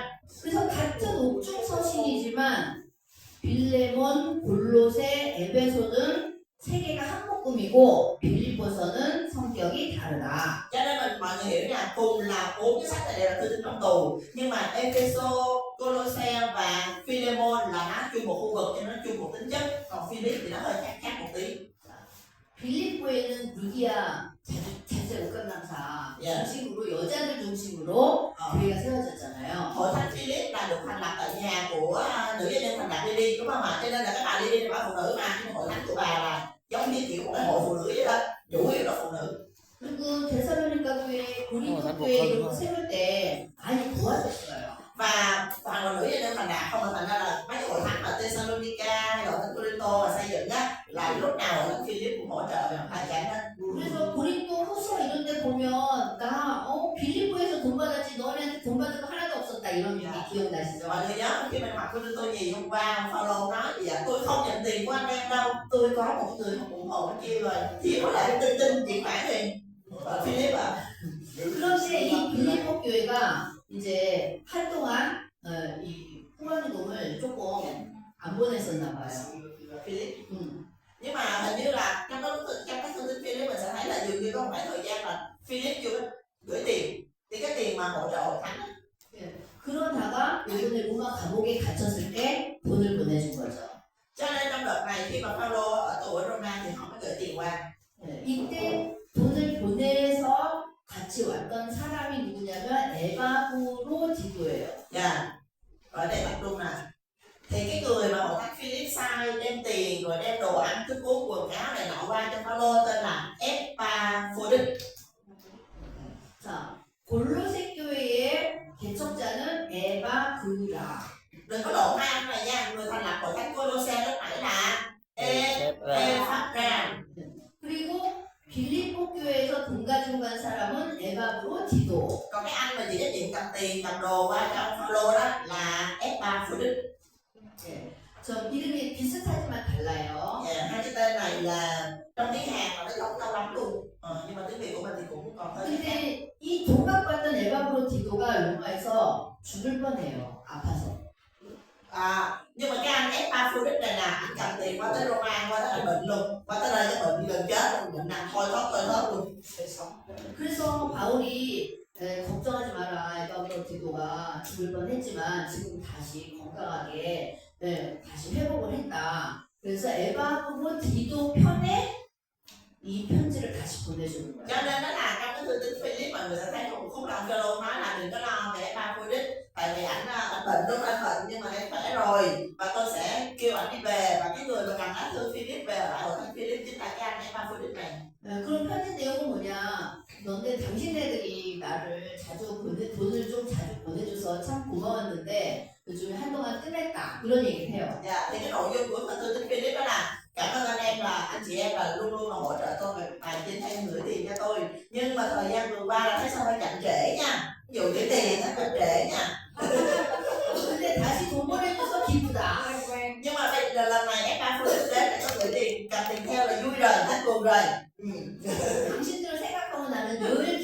넘친다. Và ông nói những cái chuyện ví dụ như là khi mà nghĩ đến anh em là lúc nào tôi cũng vui mừng.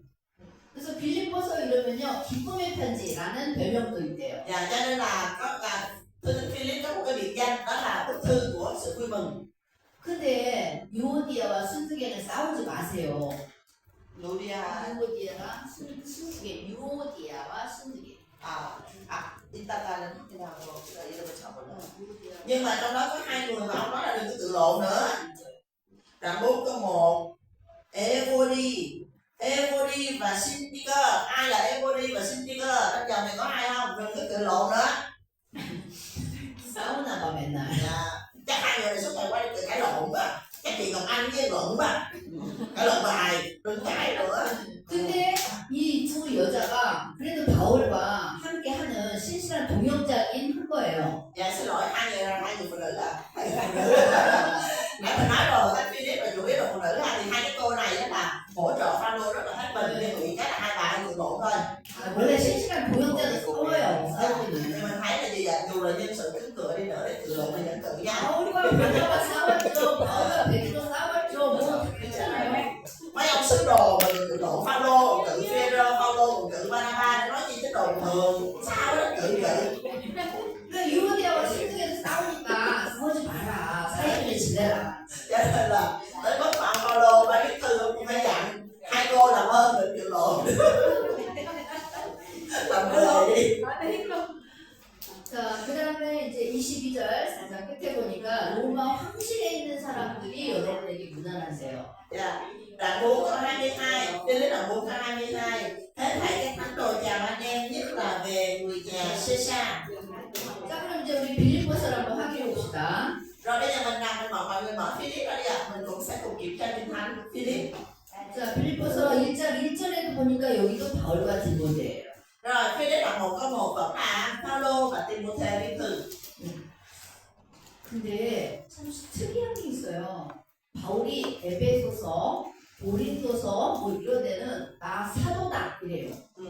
Rồi có một cái điểm đặc biệt mọi người cần chú ý, đó là trong những cái thư tín như Epheso nè, Corinto nè, là Phaolô lúc nào cũng ghi tôi sứ đồ Phaolô.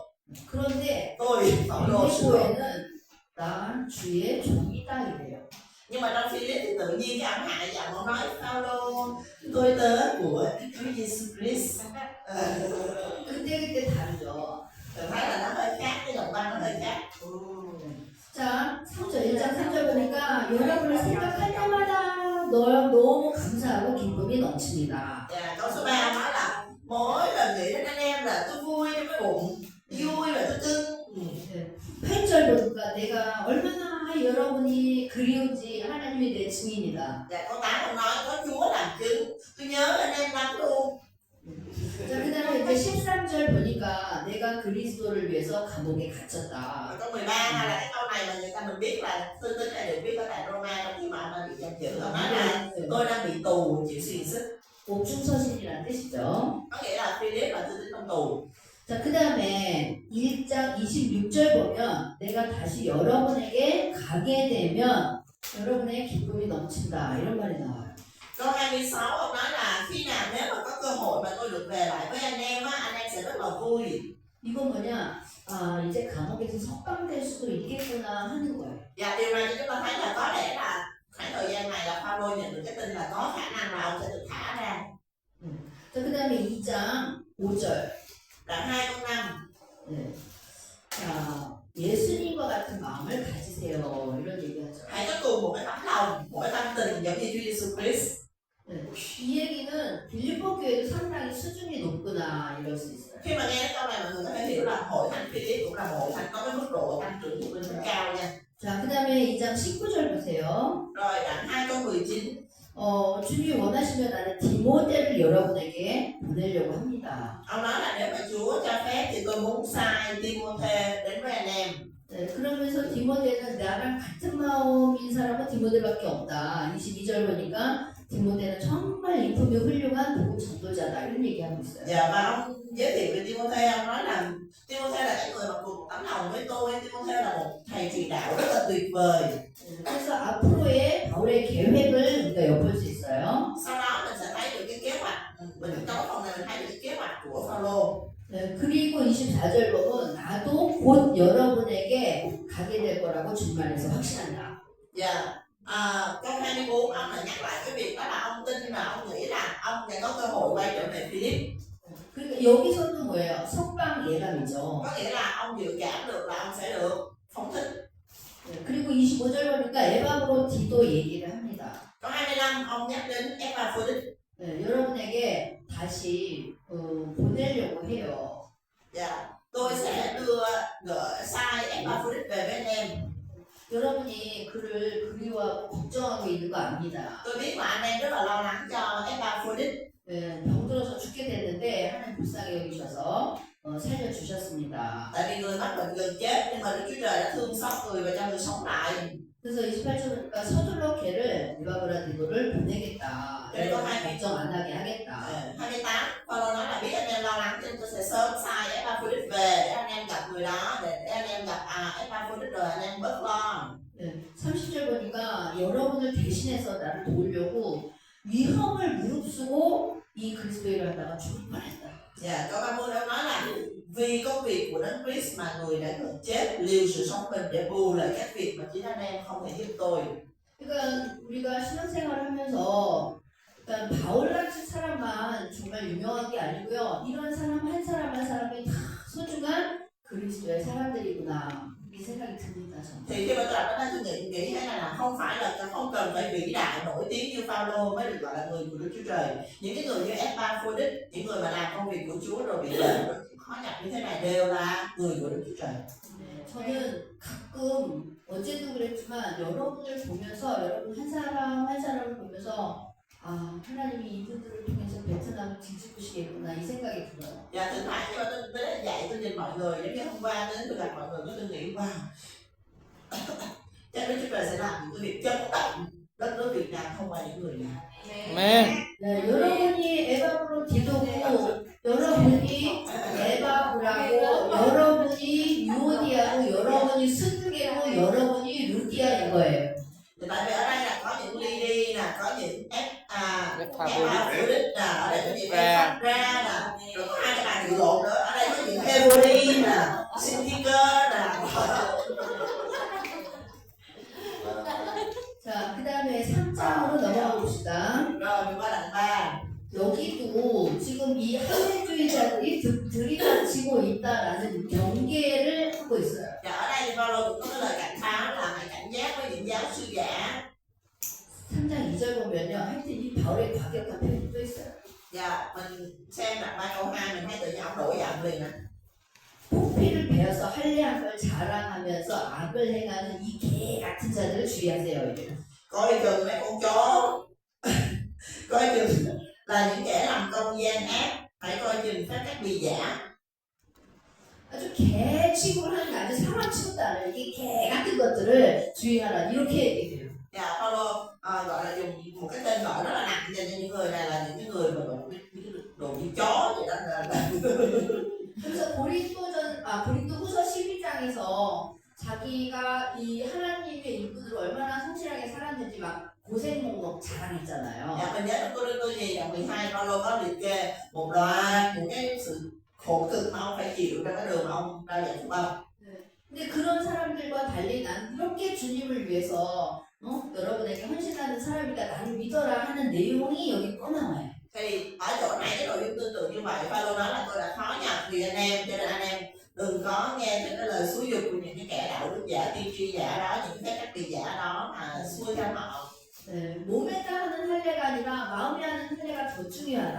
Ông nói là cái các vị về thân thể không quan trọng là các vị lòng.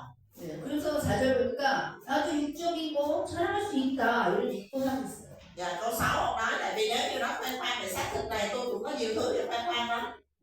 그래서 5절 보니까 난지 8일 만에 할례받고 베냐민 집하고 순수한 이스라엘이고 히브리 사람 중에 히브리인이고 내가 율법 철저해지긴 바리새파고 내가 교회를 그렇게 박해까지 하고 그랬지만 나 이거 다 버렸다. Và câu 5 câu 6 là 2 câu 6 là tôi là người chịu phép cắt bì ngày thứ 8 về dòng Israel, chi phái Benjamin, người Hebrew, con người Hebrew. Về luật pháp thì là Pharisee, về lòng sốt sắng là kẻ mắc mớ hội thánh. Còn về sự công bình của luật pháp thì không có chỗ nào để chê, nhưng mà bây giờ tôi bỏ hết cái đó rồi. 이런 거 다 쓰레기다.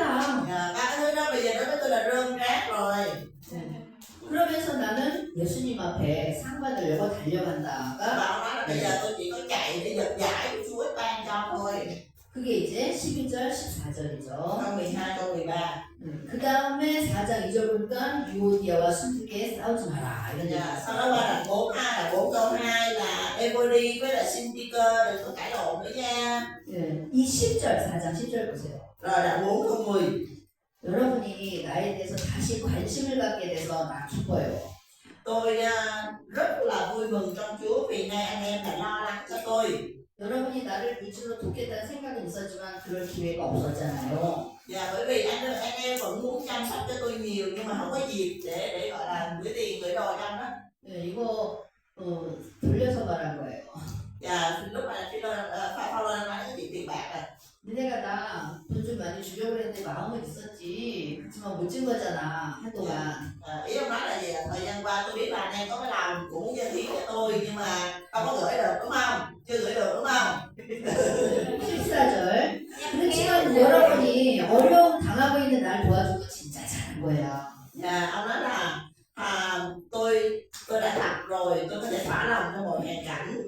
네, 15절 보니까 여러분도 잘 알지만 내가 복음 전하던 초기에 마케도니아 떠날 때 서로 도움을 주고받은 돈 준 사람 교회는 여러 번밖에 없습니다. Và ông nói trong câu 15 đó là hội thánh Philip là lúc mà tôi hầu việc Chúa ở khu vực xứ Macedonia tôi thành lập nhiều hội thánh nhưng mà chỉ có anh em là giúp đỡ tôi thôi, anh em là cái nguồn tiếp trợ duy nhất của tôi. 그리고 16절 보니까 내가 데살로니가 있을 때도 필요한 거 보내준 사람은 당신들이었다. Câu 16 ông cũng nói là khi mà ở tại Thessalonica thì anh em cũng gửi đồ cho tôi 2 lần. 그러니까 우리는 이런 빌립보서나 고린도 전후서 이런 데 통해서 지금 바울이 어떻게 도움을 받았는지를 알 수 있는 거예요. Như vậy là thông qua những cái sách như Philip, Cô-rinh-tô nhất gì mình có thể thấy được cái cách mà Chúa giúp đỡ cho Phaolô trên cái đường ông hầu việc Chúa. Ngoài cái việc ông tự làm cái công việc thì còn có nhiều hội thánh nhân hiến nhau. 자, 여러분이 나에게 주는 이 도움은 18절 보니까 향기로운 재물입니다. Và câu 18 ông nói là những gì mà anh em giúp đỡ cho tôi như một thứ hương có mùi thơm đẹp lòng Đức Chúa Trời. 바울 선생님은 돈을 매우 강조하시는 분인 것 같아요. Dạ, Phaolô nói gì nói cho ông cũng nhấn mạnh tiền bạc lắm mà nói cũng nhấn mạnh chuyện tiền bạc lắm chưa? 자, 그리고 나서 이제 바울은 석방돼요. Sau đó là một khoảng thời gian mà Phaolô hình như là được thả ra. 이제 2년 만에 이 로마 감옥에서 석방돼서 자유로운 몸이 됩니다. Có nghĩa là sau 2 năm bị giam gọi là giam lỏng ở cái nhà đó ở Roma thì ông được thả ra. 그걸 우리는 4차 전도 여행이다 이렇게 불러요. Thì chúng ta có thể gọi đây là chuyến truyền giáo lần thứ 4. 근데 그거는 사도행전에 나와 있는 기록이 없어요. Nhưng mà cái câu chuyện này thì lại không có được ghi lại, khoảng thời gian này không có ghi chép lại trong công vụ. 그럼 어떻게 알 수 있냐? 디모데전서와 디도서의 내용을 가지고 우리는 정리를 해야 된다는 Vậy 거예요. thì chúng ta phải lấy cái thông tin của chuyến truyền giáo lần thứ 4 này từ đâu? Đó là 3 cái thư tín Timôthê nhất kỳ và Tít. 디모데 전서는 디모데에게 보내는 편지죠. Timôthê nhất nhì là gửi cho Timôthê. 바울이 디모데에게 편지를 보낼 정도로 디모데가 지금 멀리 떨어져 있다는 뜻인 거예요. Mà nếu mà mình thấy một Phaolô mà gửi thư cho Timôthê thì có nghĩa là lúc đó Timôthê không có còn ở bên cạnh Phaolô nữa mà đang ở xa rồi mới gửi thư chứ. 그럼 여러분 디모데와 바울의 그 만남 이걸 추적을 해봅시다. Vậy bây giờ chúng ta cùng dò theo cái khoảng thời gian mà Phaolô với Timôthê gặp nhau. 자, 디모데를 맨 처음 만난 거는 2차 선교 때 Rồi đầu tiên 갈라디아에서였어요. mọi người nhớ lần đầu tiên mà Phaolô với Timôthê gặp nhau là trong chuyến truyền giáo lần thứ nhất của ông khi mà ông ở xứ Galati. 네. 그때 보고 아, 얘 괜찮다. 얘 찍어야겠다. 제가 한나 선생님을 찍은 것처럼 디모데를 찍은 거예요. Giống như là thì Phaolô gặp lần đầu tiên ở Lystra đó, ông gặp lúc ông bị đánh đá, ông mới để ý là cậu bé Timôthê này thấy được nè, sau này mình có thể chọn để làm đệ tử mình được nè, để ý rồi ha. 자, 그리고 나서 2차 선교 때 디모데를 픽업하죠. Cho nên đến chuyến truyền giáo lần thứ 2 khi mà đi ngang qua thành Lystra một lần nữa thì ông mới chụp Timôthê dẫn đi, dẫn theo. 자, 그리고 나서 이제 2차 선교를 돌고 그 다음에 3차 선교 때 디모데 에베소를 데려갑니다. Và sau khi kết thúc truyền giáo lần thứ 2 là vẫn đồng hành với nhau. Sau đó đến chuyến lần thứ 3 thì Phaolô đưa Timôthê cùng đến Epheso. 그러니까 2차 때부터 3차 선교 에베소에서 사역할 때까지 디모데랑 바울은 헤어진 적이 없어요. Có nghĩa là từ khi mà đón Timôthê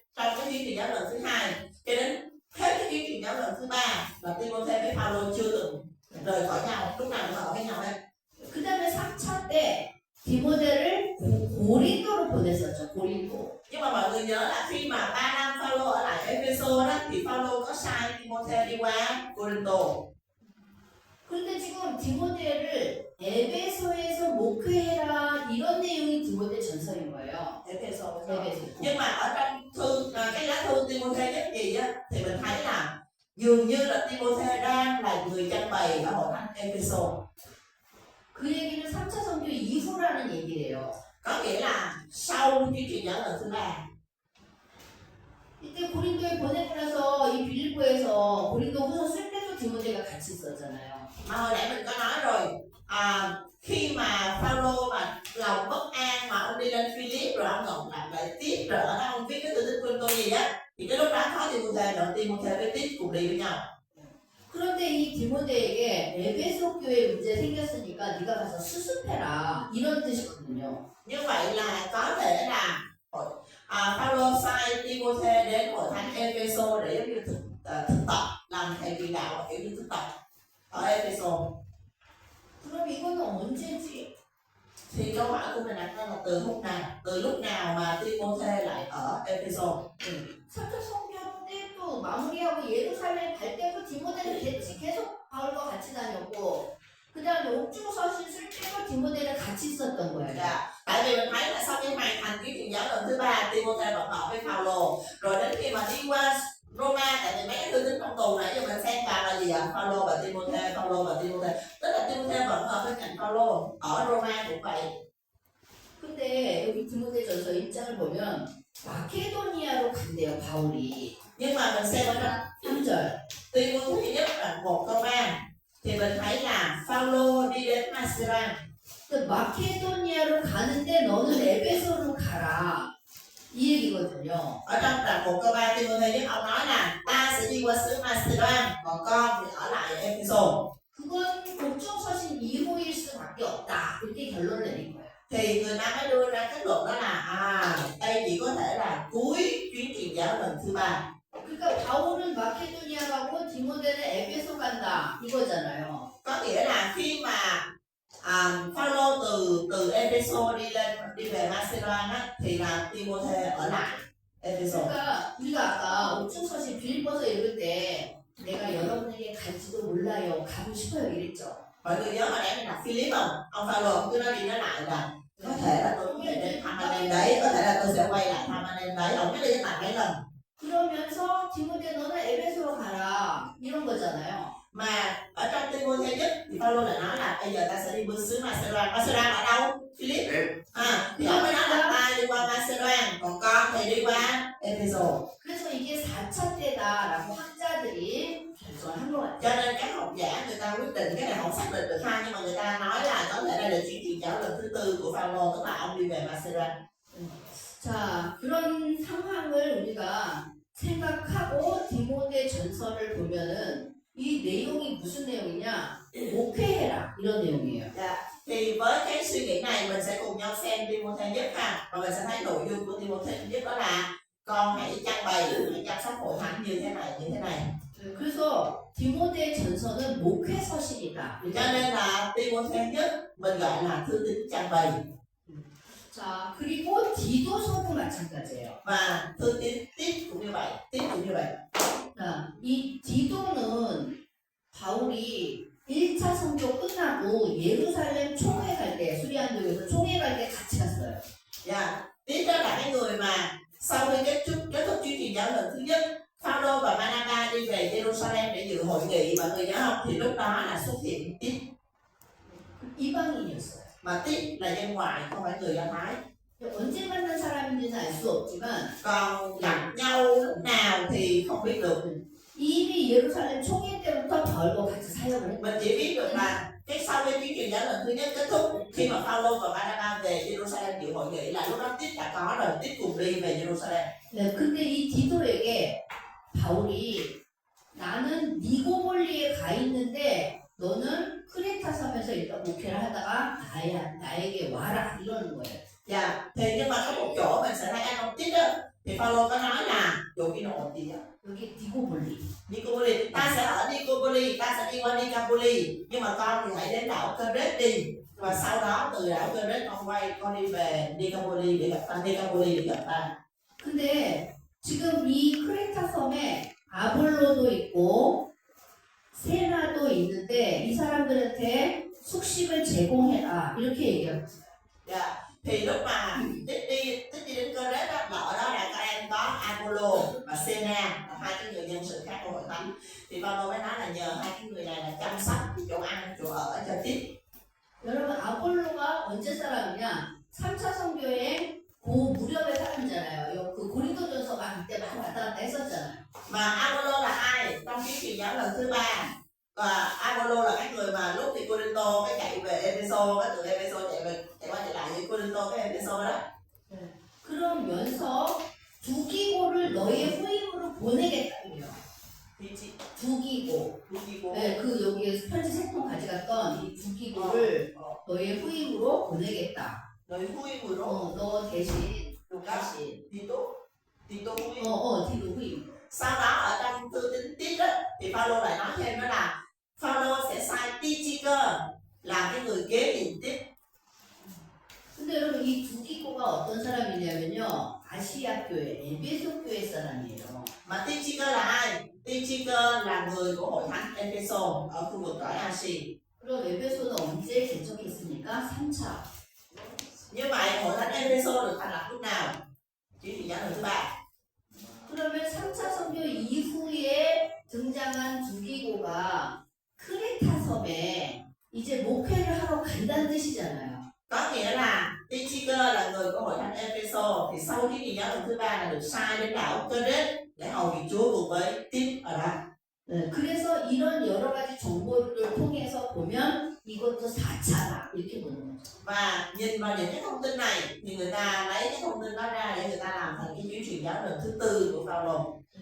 자, 이런 배경을 가지고 우리가 디모데 전서와 디도서를 보는데 디모데 전서는 사실 특별한 내용이 없어요. 에베소 교회 목회 잘해라 이거예요. Thì mình sẽ lấy cái bối cảnh này mình đọc Timôthê nhất kỳ và tiếp, nhưng mà thật ra Timôthê nhất kỳ nó chẳng có cái nội dung gì quan trọng đặc biệt hết. Tại vì sao ạ? Đơn giản là Phaolô nói với Timôthê là con hãy trang bày cho hội thánh Epheso vậy thôi. 네, 늙은 과거에는 이렇게 대하고 젊은 과거는 살짝 문제 있으니까 빨리빨리 시집 보내고 이런 얘기들 감독은 이런 사람을 세우고 교회 이끄는 이렇게 해라 이런 목회에 대한 내용입니다. Ông nói là đối với những người đàn bà quá thì con phải làm sao, rồi đối với những thanh niên chưa vợ nó sẽ gây chuyện trong hội thánh, cho nên nhanh chóng cho nó lấy vợ lấy chồng hết đi, nó đỡ rách cho đỡ rối trong hội thánh. Rồi bắt đầu là rồi mấy cái người mà giám mục thì phải làm sao, chấp sự thì phải làm sao, trưởng lão thì phải làm sao, nói chung là một cái bản hướng dẫn. 그러면서도 에베소 교회가 끝없는 신화와 족보에 집착하는 사람들이 있다는 거예요. Và hình như là ở hội thánh Epheso có những người họ rất là mê mấy cái thần thoại, với mấy câu chuyện truyền thuyết này nọ. 여러분 유대인들은 족보에 굉장히 집착을 하고 족보를 중요시합니다. Và rất là thích mấy cái gia phả, nói mấy cái chuyện mà ông này là gia phả thuộc về ai này nọ, thì người bên phải họ mê cái đó mọi người. Anh là chi phái gì, thuộc gia tộc gì đó, họ ghiền cái chuyện đó.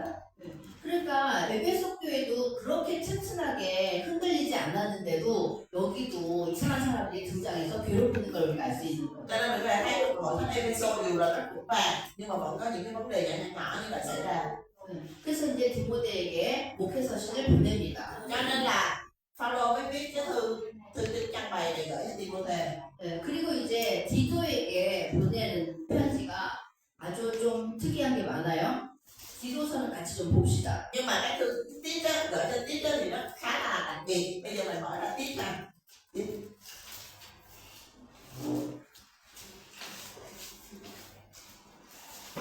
자, 1장 보니까 디도서 진짜. 진짜? 몇 자리요? 1장 앞에 보니까 같은 믿음을 가진 내 진정한 아들 디도에게 이렇게 보내요. Ở trong đây câu số 1 là một câu số 1 Phaolô nói là sai chứ? Câu 4 là câu 4 gửi cho Tít là con thật của ta trong đức tin. Câu số 4 바울이 자기가 복음을 전해가지고 자기 통해서 예수를 믿게 된 동역자를 다 아들이라고 부르는 거. Và mình thấy là dường như là tất cả những cái người mà đồng hành cùng với Phaolô cùng làm việc trong công tác giao giảng của ông với Phaolô đều là con trai của ông hết á.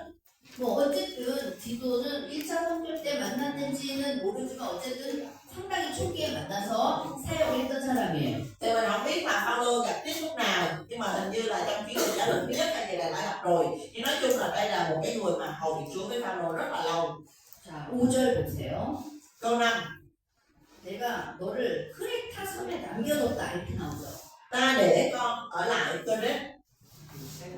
자, 그거는 뭐냐? 도시마다 장로들을 임명하도록 하려고 그런다. Để lập những trưởng lão trong mỗi thành.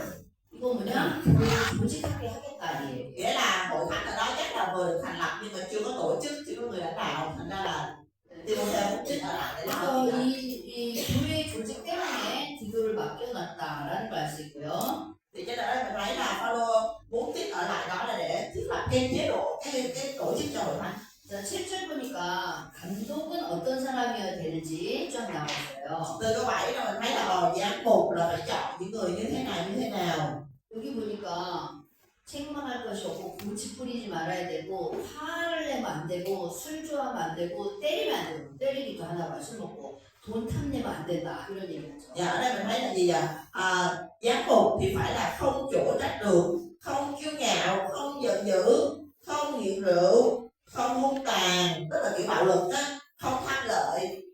그 다음에 10절 뒤에 보니까 할례 주장하는 사람들 아주 입을 틀어막으라 그래요. Dạ từ câu 10 trở đi lại là mấy cái ông gây chuyện là cái chuyện là phải cắt bì mới được cứu đó. Mấy ông này là vẫn còn thôi.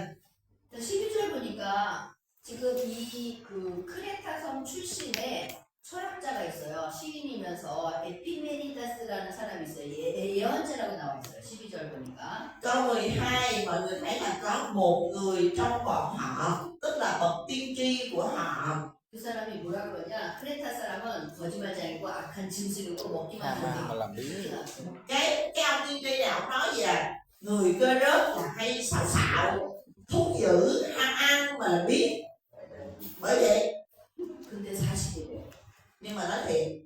그러니까 이 사람들을 책망이 갖고 사정없이 혼내면서 제대로 갖춰라 이래요.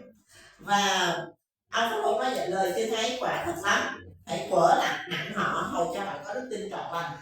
그러니까 사실 임지가 이 크레타 섬은 어려운 곳인 거예요. 목회하기가. Cho nên mình có thể thấy là cái hội thánh ở Corinth này là có thể là một hội thánh mà khá là khó để mà lãnh đạo như vậy.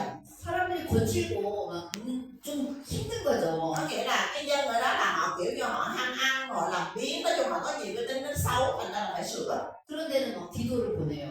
Mà Phaolô lại sai tiếp đến một cái nơi như vậy. 그리고 에베소 같이 좀 사역하기 편한 데는 디모데를 보내요. Và những cái chỗ như là Epheso là nơi mà tín đồ họ trưởng thành, họ tăng trưởng, họ tốt ngon lành, nó rộng sang Timothée đi. 사람 병하면서 일을 시키네요. Còn cái chỗ mà khó ăn này, khó đốt này, giao tích qua. 자, 그 다음에 이제 3장으로 가봅시다. Rồi qua đoạn 3. 3장 12절 보니까 정보가 있어요.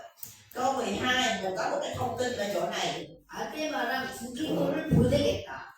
Ta sẽ sai Artema hoặc Tychicus đến cùng con. 네, 이 두기고가 중요한 정보인 거예요. 3차 이후의 사람. Như vậy là mình thấy là ở đây có một cái thông tin quan trọng về Tychicus ha. 그리고 나는 니고볼리에 있는데 나한테 와라.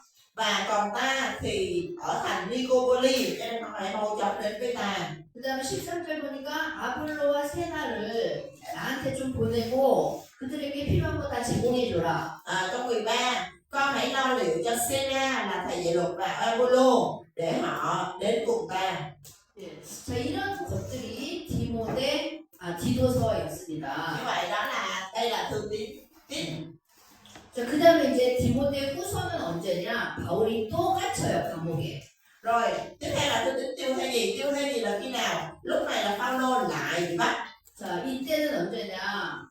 로마에 화재가 나가지고 이제 제대로 박해가 시작된 때입니다. 네로 황제.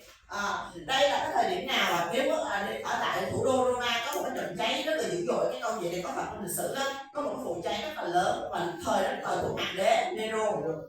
그래서 이때 디도교의 두 거장인 바울과 베드로가 순교당하죠. Thì lúc này á, ngay cái trận bắt bớ dữ dội này đối với Cơ Đốc giáo đó thì có hai cái người gọi là lãnh tụ của Cơ Đốc giáo, đó là Phaolô và Phi-e-rơ. Hai người này tổn đạo lúc này. Hai người này chết. 그래서 바울이 이 로마 감옥에 갇혀가지고 돌아가시기 직전에 쓴 편지가 디모데후서입니다. Và cái thư tín mà Phaolô viết ngay trước khi mà ông chết, ông tụng đạo ở Roma chính là Timôthê nhì. 이 디모데후서는 바울의 유언이에요. Và Timôthê nhì này là di ngôn của Phaolô. 자, 봅시다. 디모데후서는 죽음의 흔적이 있어요. 자, 1장 디모데후서 1장 4절 보세요. Mình xem ha, Timôthê nhất là 1 câu 4. 나는 그대가 헤어질 때 흘리던 눈물을 기억하면서 다시 만나고 싶다. Giờ Phaolô nói với Timôthê ha, Timôthê ơi, ta nhớ con quá à, nhớ con nước mắt ta rơi. 7절 보니까 하나님 우리에게 두려운 마음을 준 게 아니야. 사랑과 절제하는 마음을 주셔서 걱정 마. Câu 7 ông nói là Đức Chúa Trời chẳng ban chúng ta tâm thần nhút nhát, đây là tâm thần mạnh mẽ, có tình yêu thương và dè dữ. 박해와 고난의 흔적이에요. Đây là dấu vết của cái việc mà Phaolô đang phải chịu một cái cơn bắt bớ rất là lớn. 자, 12절 보니까 내가 이런 고난을 당해도 난 하나도 부끄럽지 않아. Và câu 12 ông nói là ta đang chịu khổ nhưng mà ta không hề hổ thẹn gì hết. 15절 보세요. Câu 15 너도 알지만 아시아에 있는 사람들이 다 나를 배신했어. con biết là mọi người ở xứ Asia đã phản bội ta hết rồi, lìa bỏ ta rồi. 자, 그러면서 그 중에서 부겔로와 호모게네가 제일 나를 많이 배신했다. 이러죠. Trong số ấy những cái người mà nặng nề nhất là Phi-gen và Hermogen. 그 다음에 16절 보니까 의리를 지킨 사람이 있어요. 오네시보로가 나를 참 잘해줬다. Trong đó câu 16 ông có khen ngợi một người là Onesiphorus. 네. 자, 그리고 2장으로 넘어갑시다. Mình qua đoạn 2. 너 마음 약해지고 강해져라. 약해지지 마라. 2장 1절. Và chắc là Timôthê là kiểu người rất là mềm mại nhẹ nhàng, cho nên Phaolô nói là con mạnh mẽ lên một tí, đừng có mềm yếu quá. 이런 얘기를 왜 하겠어요? 지금 박해로 인해서 지금 심각한 상태이기 때문에 그래. Và một lý do nữa tại sao Phaolô nói như vậy, bởi vì lúc này á, cái sự bắt bớ của hoàng đế Nero đối với hội thánh của Chúa là rất là kinh khủng. 9절 보세요. Mình xem câu 9. 내가 이 복음 전하다가 죄인처럼 이 쇠사슬에 매일 때까지 고난을 당하지만 하나님의 말씀을 매이지 않아. Ông nói là vì tin lành mà ta chịu khổ, rất rỗi, bị trói như người phạm tội, nhưng mà đạo của Đức Chúa Trời thì không có bị trói đâu. 자, 11절 보세요. 우리가 주님과 함께 죽은 그분과 함께 산다 죽음을 예고하고 있어요. Câu 11 Phaolô bắt đầu nói về cái chuyện chết sống này. Ví bằng chúng ta chết với Ngài thì chúng ta cũng sẽ sống với Ngài, tại vì lúc này họ tưởng tượng ông biết ông sắp chết rồi đó. 그 다음에 17절, 2장 17절 보니까 Câu 17 후메네오와 빌레도가 진리를 떠났다. nói về Hymenaeus và Philip là những người từ bỏ đức tin. 그런데 그렇게 다 도망가고 있는 이 상황, 외로워서 혼자 외롭게 있는 바울을 여러분이 생각하시면 돼요. Thì mọi người cứ hiểu là Phaolô biết là mình sắp chết, đang bị ở trong tù, mà còn nhận được cái tin rất là nhiều anh em của mình bây giờ phản bội mình, bỏ đi như thế thì ông rất là cô đơn. 그래서 10절, 11절 보면은 1차 때 고생했던 그 얘기를 다시 추억하고 있는 거예요. Xong rồi đoạn 3 câu 10 câu 11 mình thấy là ông cụ Phaolô lúc này dường như là nhớ lại cái chuyến truyền giáo lần thứ nhất khi mà ông chịu khổ ở xứ Galati đó, Lystra bị đánh đá đó. 네, 그래서 여기 보니까 안디옥, 이고니온, 루스트라에서 당한 거 내가 어떤 박해 받았는지 너 따라가면서 봐봤지. 주님은 다 이거 건져 주셨잖아 이러면서 언제 디모데가 바울을 만났는지를 상기시켜 주시는 거죠. Dạ. Phaolô nhắc lại chuyện này là ở thành Antioch, Iconi và Lystra lúc đó ta bị bắt bớ và con đã chứng kiến chuyện đó đúng không? Tức là ông nhắc lại cái lần đầu tiên mà hai thầy trò gặp nhau đó. 자, 4장 6절 보세요. Mình xem đoạn 4 câu 6. 나는 이미 하나님께 제물로 드려졌다. Ông nói là ta chuẩn bị là được dâng lên làm của lễ cho Chúa rồi. 여러분 그거 기억나시죠? 초막절 마지막에 다 불태우고 나서 물과 포도주를 붓는 거. Yeah. Mọi người nhớ là trong cái lễ lều tạm không mà người ta sẽ làm gì ạ? Thiêu của lễ xong rồi đổ rượu nho, đổ nước đó. 그걸 관제, 전제 이렇게 부릅니다. Cái đó người ta gọi là lễ quan. 자기 인생이 그렇게 하나님께 다 부어졌다라고 표현하는 거예요. Phaolô dùng cái hình ảnh lễ quan để nói về cuộc đời của ông đã đổ ra trước mặt Chúa hết rồi.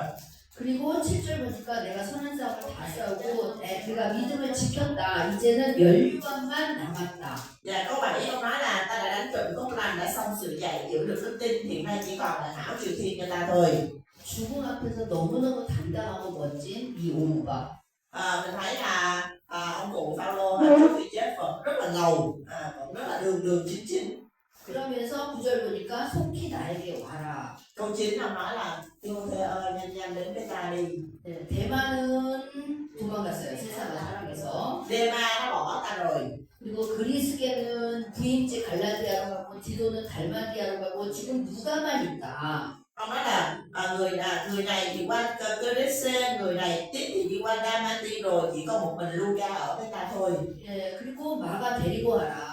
Và khi mà con đến con nhớ dẫn Mát đi cùng với con. 마가 얘기가 여기저기 많이 나오죠. Mọi người thấy là ông nhắc đến Mát rất là nhiều trong các thư tín của ông. 그리고 12절 보니까 두기고를 보냈대요. 에베소에. Câu 12 ông nói là ông đã sai Tychicus đi sang thành Epheso. 그러면 에베소에서 지금 목회하고 있는 이 디모데가 두기고가 오면 이 디모데는 이제 로마 감옥에 있는 바울에게 빨리 오라는 거예요. Có nghĩa là lúc này Phaolô ở Roma bị giam không?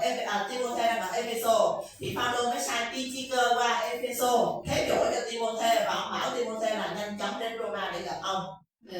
그런데 우리 그냥 오지 말고 드로아에서 내 책과 내 옷 좀 가져와라. Nhưng mà ông nói là khi mà đi á, sẵn tiện là ghé qua Troas lấy sách vở bút viết đồ dùng của ông đem theo qua cho ông. 네. 그 다음에 16절 보면요. 처음 내가 변명할 때 나도 다 사람들이 나를 버렸다 이래요.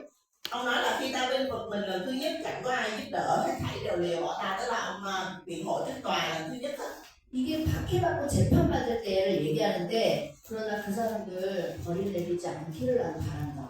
Dạ. Nhưng mà xin Chúa giúp đỡ ta và thêm sức cho ta, tức là khi ông nói là khi mà ông ra hầu tòa không có ai đứng hỗ trợ cho ông hết. 자 그리고 이제 19절 보니까 다 문안해줘라. 뭐 브리스길라와 아굴라, 오네시모로의 가족, 그 다음에 에라스도는 또 고린도에 있고 들어오면 병들어 있다 이런 정보들이 쭉 나옵니다. Từ câu 19 thì ông lại gửi lời chào đến nhiều người ha, thấy những cái thông tin ở đây, Perisina, Pina, Onesifora, vân. 네, 그러면서 이제 바울은 역사에서 사라져. Và từ đây Phaolô biến mất khỏi lịch sử. 성경에서 사라지고 이제 하나님 보면 지금 가서 계시면서 우리를 바라보고 계시겠죠. Dạ. Và mình biết là sau cái sự kiện này, sau cái sách này là Phaolô tuần đạo về bên Chúa. 네, 그럼 이제 성경이 끝난 건가요? Nhưng mà Kinh Thánh thì có kết thúc chưa? 그렇진 않죠. 그럼 이제 예루살렘에 있는 선배님들을 우리가 좀 확인해야 돼요. Dạ. Chúng ta còn những thư tín của các vị trưởng lão hội thánh tại đó nữa. 그거는 2교시 때 하겠습니다. Chúng ta sẽ học trong bài học sau. 할게요. Có một lần bên dịch đó là ông Timôthê ông cầm cái áo tới nơi thì ông Phaolô ông chết rồi, chèo bên dịch của bên khóc quá hết chừng luôn. Bên dịch cái bài môn này nè, ông dặn dò như vậy nhưng mà Timôthê đem đồ đạc của ông chạy tới nơi ông chết. Chèo bên dịch lúc đó mình khóc quá chừng luôn, mình nhớ cái